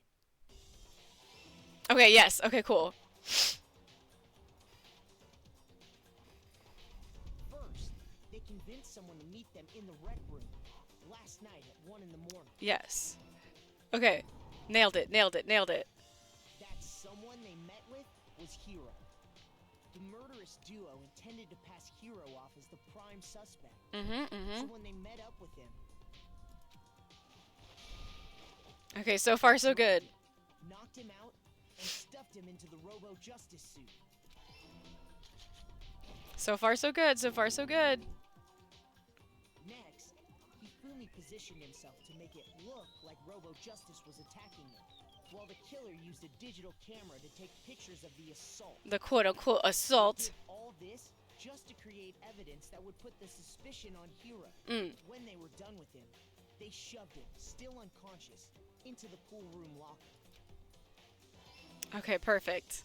So I'm so glad that this is going well. At 6 a.m., they moved into the murder phase of their plan. They called Taka to the equipment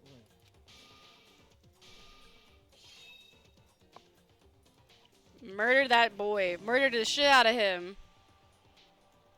And that's where Hifumi killed him, making it the scene of the first murder.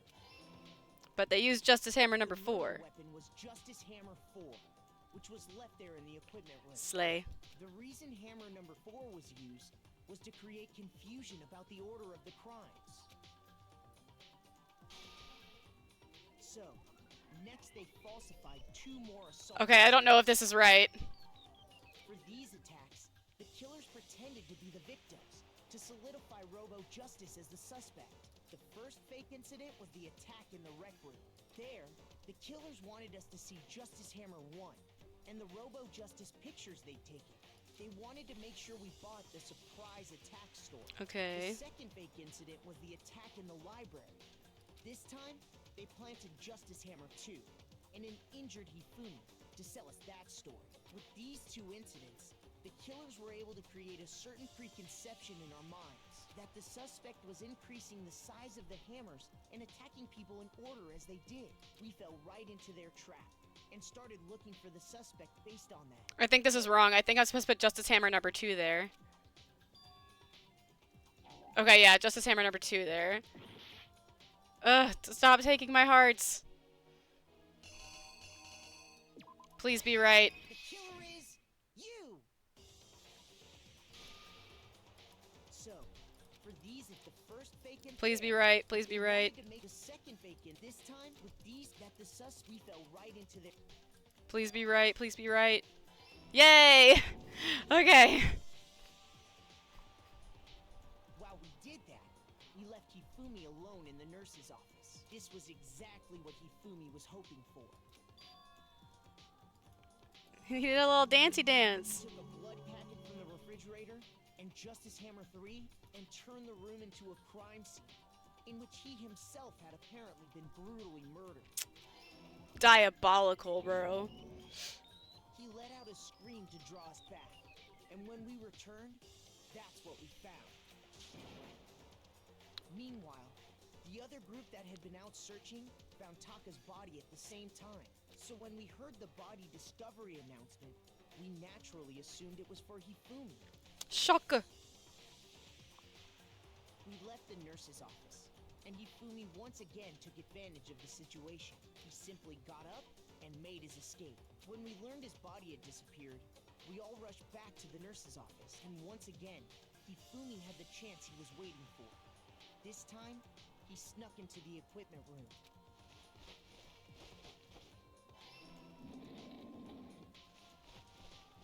He wrapped Taka's body in a tarp and used the dolly to move it all the way down to the repository. That explains how each of the bodies disappeared. But even Hifumi didn't know what the true killer had in mind for their final act. Perfect. Yo, okay, we actually only took 2 hits. We did it. And get rid of the one person who could betray them. And they did it using an ordinary, everyday hammer from the repository. That should cover everything that happened in this case. And the villain behind it all is... Celeste. Got him.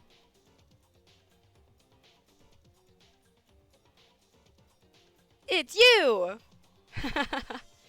She's pissed. She's pissed. Celeste. Man, you guys, I fear we're gonna have to play the rhythm game. I hate the rhythm game. Lost? I lost? When was the last time I was forced to utter such words? Also, I like rhythm games too. This one just sucks. They hang heavy around my neck. Then you admit it? You're the killer? Listen to you, trying to take charge, as if you're my private instructor. I, Celestia Ludenberg. Actually, no, Taiko Yasuhiro is fine. Oh, Keiko? So, you finally accept. maybe we won't have to do the rhythm game after all. I'm the kind of person, once I've lost, I don't like things to drag on. Interesting. Okay, we don't have to do. Okay, we did the rhythm game in the beginning. I thought we were gonna have to do it again. Ooh, we did good. We did way better this time than the last one. Slay. I think we got like a C on the last one. And we got coins. Okay, Monokuma. I'm ready to begin. Or, no, I suppose this is the end, isn't it? It is indeed the moment we've all been waiting for. Time to vote, okay? Oh, if you would, please locate your lever and cast your vote. What would happen if we decided not to vote for the right person? Who will become the blackened? Will you make the right choice or the dreadfully wrong one? What's it gonna be? It's okay, we got this. Now we get to watch murder in real time. Guilty. I don't remember how she dies. It's basically a formality at this point, but once again, you're totally correct. The blackened this time, the true killer who devised the whole stinking scheme, was Celestia Ludenberg, or more precisely, Taiko Yashihiro. Honestly. I lost. Well, that sucks. I guess trying to work with someone else was a mistake after all. Hifumi's ineptitude was beyond all my calculations. I knew it. So you really did approach Hifumi with this plan. But how did you get him to agree? I can't imagine he would have happily agreed to commit murder. I'm sure she relied on her specialty, lying. My specialty? Don't make me laugh. I didn't have to lie to get him to agree. So then, Then did you use, you know. I knew you'd figure it out, Kyoko. You're absolutely right. To get Hifumi to act as my accomplice, I used her. For everyone who's still left, I'll avoid mentioning it by name, but it was the one thing Hifumi and Taka were both super into. Bro, they talking about alter ego. Is she talking about alter ego? She sure is. What? What? What are you talking about? just a second. Don't interrupt. We're in the middle of a very important conversation here. I'm totally out of the loop as usual. How sad. In other words, Then, you're the one that stole it. Indeed. That's right. I see. And you used it to drag Hifumi into the plan you'd come up with. Right again. Last night, after we had our meeting about how it had disappeared, I paid Hifumi a little visit. What are you doing here? Actually, I was hoping I could talk to you. Alone. It's about what was stolen. I know who did it. are you okay with It was this? Taka. He stole it. So And I have proof. Would you like to see it? As it turned out, I'd found a use for the digital camera. I'd taken you-know-what to Taka's room earlier and took pictures of it there. I deleted the pictures as soon as I'd shown it to Hifumi, of course. Damnation! How did he do it? He was supposed to yell if either... She was supposed to yell if either of us had gotten close to her. You are correct, which is why Taka forced me to steal it. Say what? as for me, Please forgive me. He threatened me. as for me, He came to my room last night unannounced, and then it's hard for me to even say. He abused me. And he took pictures. He said if I did not do as he asked, he would show them to everyone. Girl, so you did lie. She still lied. Damnation! I knew he'd gone a little crazy, but I never imagined he would go that far. It was amazing how completely he bought it. I can't express how enjoyable that was. I'm about to say something I've never said before in my life. I'm gonna kill him. I'm gonna fucking kill him. Damn, bro. Most unfortunate. Wait, please. If you go now, you will be playing right into his hands. Actually, Taka is planning to use her to escape, and he's made you his target. Escape? You don't mean. Taka's going to try to kill you. indeed. And also he can keep her to himself. Honestly, Can we allow him to continue with these barbaric acts? I swear I will save her! Oh my god. actually, Then, would you like to join with me? It just so happens I've come up with a plan. I've devised a way to reclaim what he has stolen and escape this dreadful school. And with that, it is complete. Oh, nothing. Hifumi agreed without a second thought. The effect that item had on him was remarkable. The power of love, even a love as twisted as that, can still drive people mad, it would seem. I see. I have another question for you. Was that strange costume Hifumi's creation? indeed. Yes, it was a real pain in the butt, too. All I asked him to do was make something to hide a face and general body size. I had no idea he'd make something like that, but it's my fault for picking him in the first place. But So, why'd you decide to make me the suspect? Because you're stupid. That's it? Let's see. And in that regard, I made the right choice. I'm so glad your stupidity surpassed my every expectation. Life must have been tough on your parents, though. Damn, bro. She's icy with it. But when you were explaining your plan to Hifumi, how did you explain the part about him playing dead? What she's asking is, what was Hifumi supposed to do after that, assuming you had actually let him live? Are you okay with That's simple. After he did his part and pretended to be dead, once someone showed up, I told him to say he'd been seriously wounded. He was on the verge of death, but he just barely held on. And he really believed that? Well, of course. That wasn't all there was to it. As I explained it to Hifumi, the plan was, while you were all questioning him about what had happened to him, I was going to murder someone else. At that point, Hifumi would have an alibi, so nobody could doubt him. I told him that, and he believed it. It all seems very straightforward, stereotypical. I just matched the lie to the level of the opponent. In fact, Hifumi ate it up. He believed the lie wholeheartedly, right up until the moment of his death. So in the end, So you planned to kill him all along? But of course. There would have been no point to my plan if the one who pretended to be dead did not end up dead himself. How can human life mean so little to you? Well, That's a non-issue. I simply did everything in my power to win. don't be mean. Now you sound like Byakuya. I wonder about that. No, he derives his pleasure from the thrill of the hunt. In that aspect, we are nothing alike. Why? Then, what made you take things this far? Wait, was it really just for money? Are you talking about the $10 million Monokuma offered us? That is a lot of money, it's true. But that's not all there is to it. From the moment our new life here began, my only thought has been escape. But all along, you've been saying how we have to accept living here. You little bitch. Obviously, that was a lie. Hey, I couldn't take it. I hated it from day one. More than anyone else in here. you little bitch. I wanted to get out. Every day was fresh torture. And you want to know why, huh? This is fine. Because I had a dream. And accepting a life here would have meant nothing less than giving up on my dream forever. Honestly, There was no way that I could ever do that. And in the underground world of gambling, I risked my life to make a metaphorical killing. as for me, And it was all for that dream. And what was this dream of yours? isn't it wonderful? To live in a European castle. A castle? Bro, she's so real though. What a based dream. I respect it. And to gather handsome men from all over the world to serve as my butlers/bodyguards.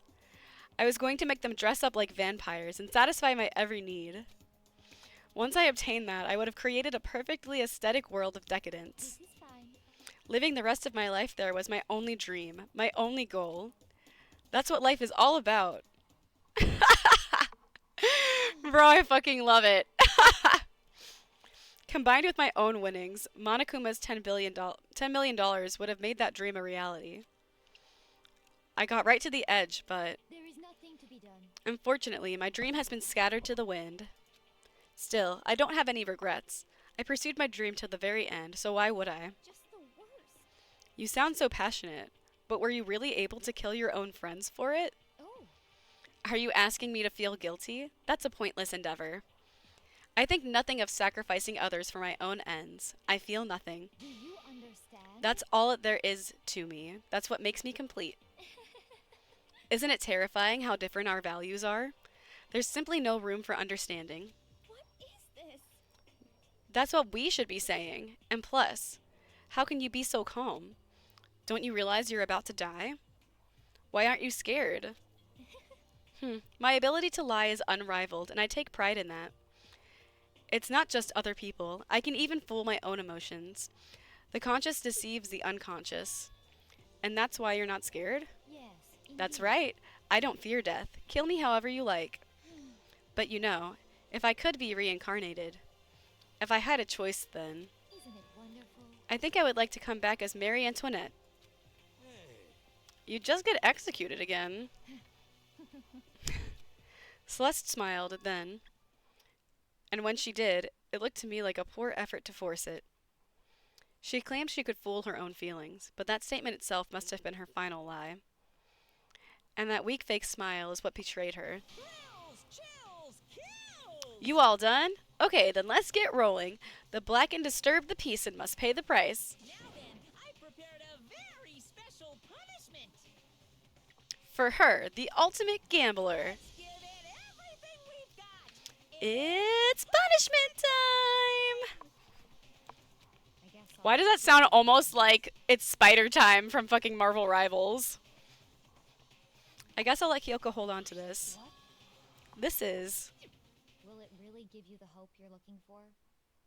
I can't say I ever saw it that way. Which is why, actually, it's not important. Well then, take care, everyone.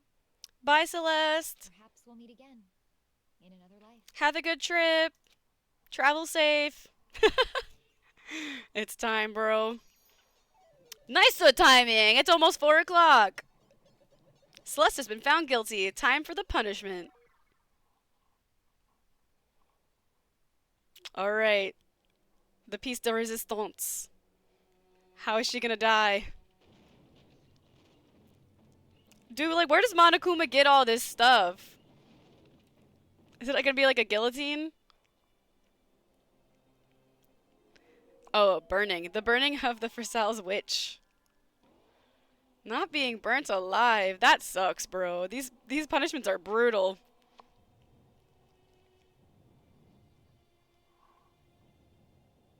Burns at the stake, yep. Oof. I mean, she is very vampiric, so I guess it fits.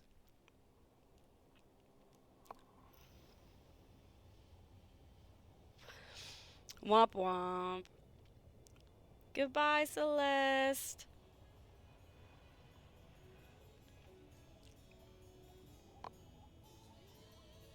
This one's way less brutal than the baseball one. Leon.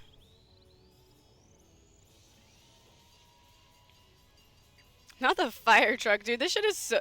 This game is the most wacky ass shit of all time.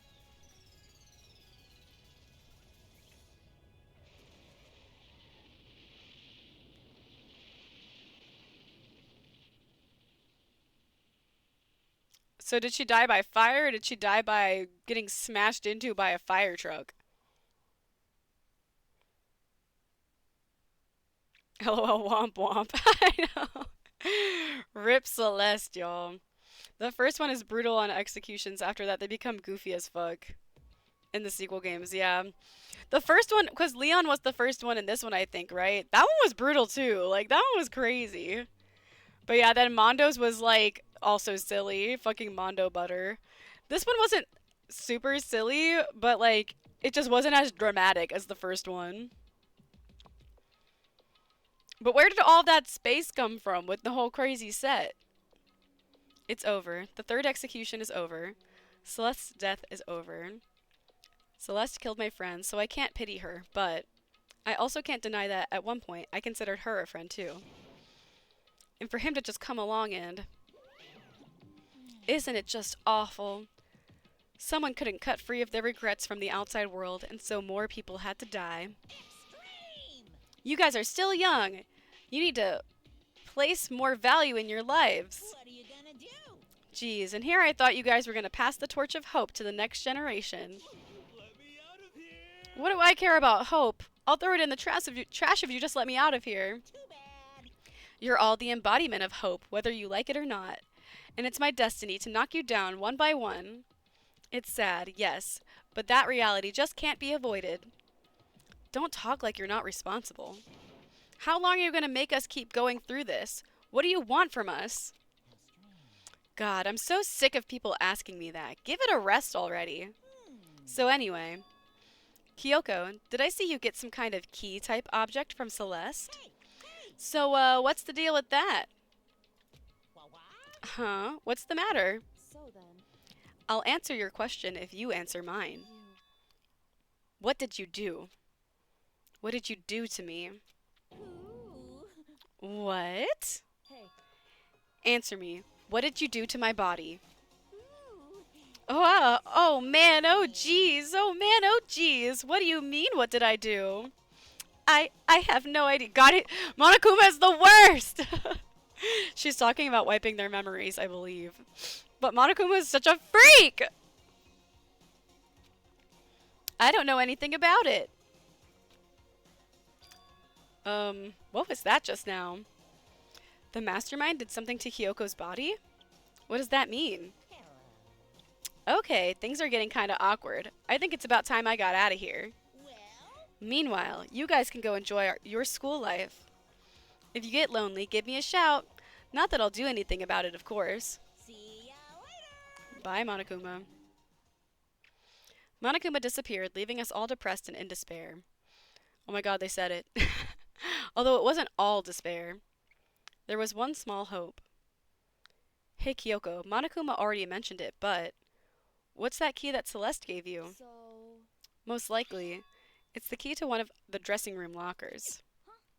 What? Then that means... Celeste probably hid it in there. Hey, I suppose sometimes it's easiest to miss what's right beneath your nose.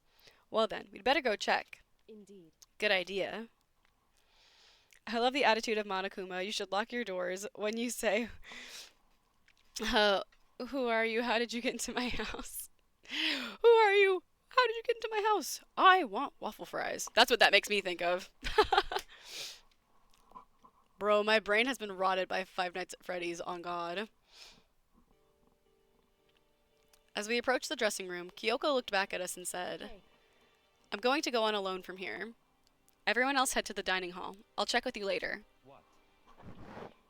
Why exactly are you going alone? so Do you even have to ask? As she spoke, she glanced quickly at the surveillance camera. Come on.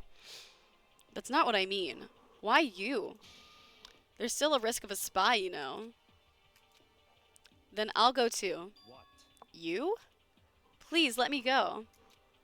Standing here arguing is just going to draw more attention to us. Goodbye. Do whatever you want. Thank you, Byakuya. well then. Then, it's up to you now. I'm gonna go to the dining hall, okay? Huh? So Makoto and Kyoko are gonna go together? Does that mean what I think it means? Okay. Good luck, Makoto. Girls like her are total pushovers when you show a little backbone.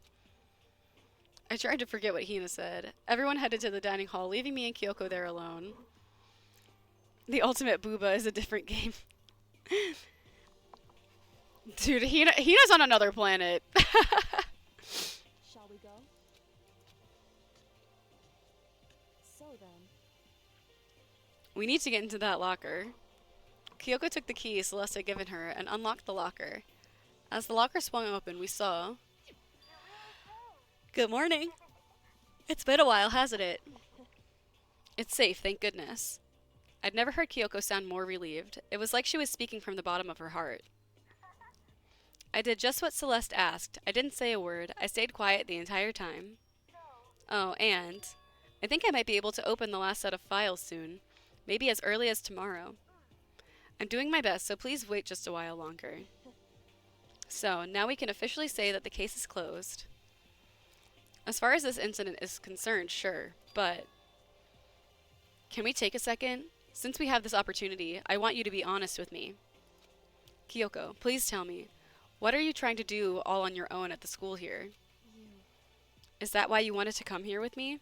However, Regardless, that's not something you need to know right now. I don't need to know? That just makes me more worried. what? Worried? Like what happened during the investigation this time. You disappeared and we didn't see you again. Without warning, without explanation. When you do that, Indeed. it's only natural they think I'm the mastermind spy, right? And you too. No! I believe in you. What? You believe? In me? Isn't it obvious? People believe in their friends, right? That's why I wanted you to tell me. And I want you to believe in me too, so... Because we're friends. I It's understand. true. Then maybe I can believe in you. Just a little bit more. That's fine. I'll tell you. I'll tell you why I've been disappearing and where I've been going. You see, what I heard from Kyoko then was, well, frankly, it kind of blew my mind. Right after I'd told Kyoko I believed in her, she told me a story that was almost unbelievable. I decided that I had to confirm what she told me with my own two eyes, so I waited for nighttime to come. And when it did, I went into action. Correct. The boys' bathroom on the second floor doesn't have a surveillance camera or a monitor in it. And in the storage closet there, way in the back. She said it was way in the back of the boys' bathroom storage closet, but could Kyoko really be right about this? I have to get off soon, but I don't think this is going to take too long. So we're going to try to power through it.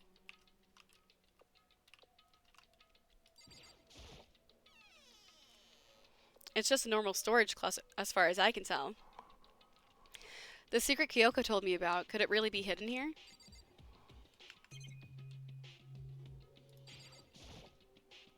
She said it was in the back of the storage closet, but I mean seriously? Without thinking, I placed my hand on the back of the storage closet, and suddenly, as if I were being yanked in, at the same time as I heard the sound, I fell through the wall. I had no idea what was going on. I had fallen through the back of the storage closet. It turned out, the back wall was like a revolving door, and I'd made my way to the other side. Just like Kyoko had said. Correct. In the boys' bathroom on the second floor, there's a storage closet, and way in the back of that closet, there's a secret room. So this is the secret room. But what's in here?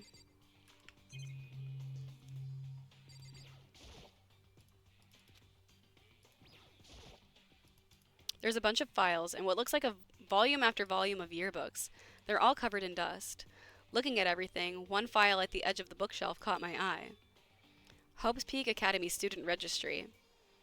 This is the only thing here not covered in dust. Has someone been looking at it recently? I slipped the file into my hand, but before I had a chance to take a look at it, a slip of paper fell out of the file, and I turned my attention to it. What's this? You must not leave.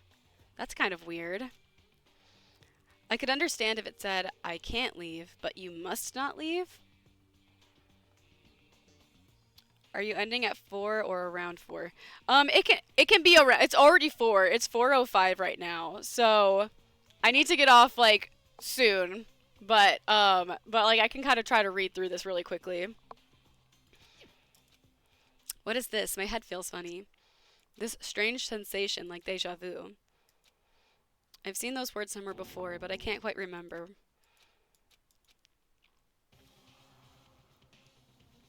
Whoa! And then I get bludgeoned.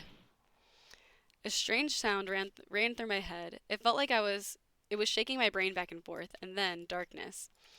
I don't understand what's happening, and I don't know what started it. I didn't know how long it had been, bro. We got attacked. Apparently something hit me and I lost consciousness. That's all I understood. The dull throbbing pain in my head proved that much. And now everything's gone!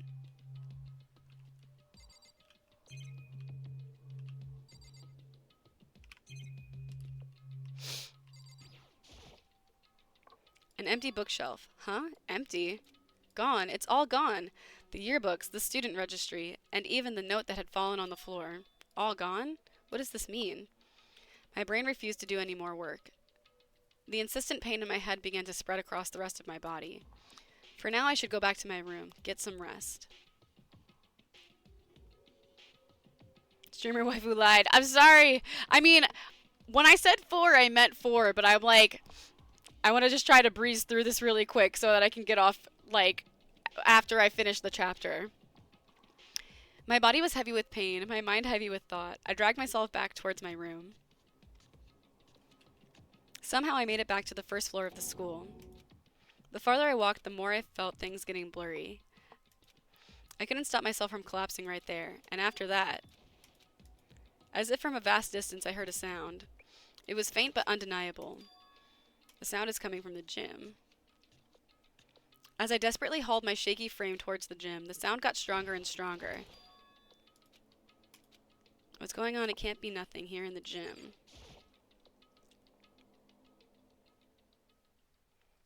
I didn't make a sound as I opened the door to the gym. The sounds coming from inside, meanwhile, only intensified that much more.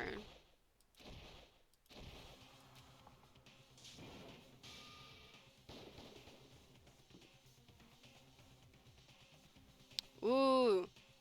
Before me there raged a battle beyond anything humanly possible. No, one side's not human, that's for sure, but regardless, I couldn't stop staring. I forgot to move or even breathe. Why, you? What do you think you're doing? I asked you a question. What's the meaning of this? How dare you defy me? This wasn't part of the deal.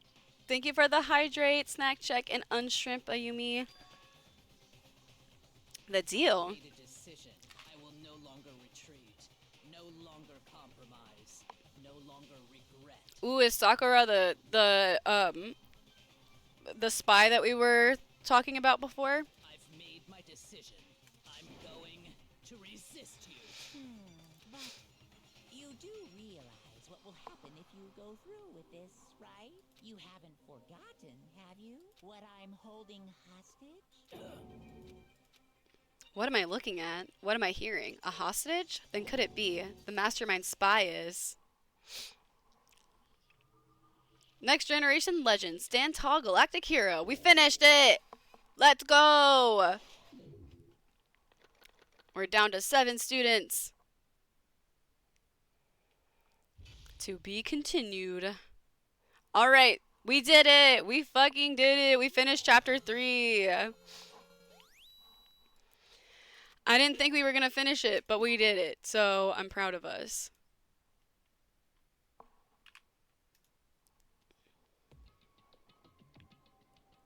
Alright, we saved, so we can just get out of here.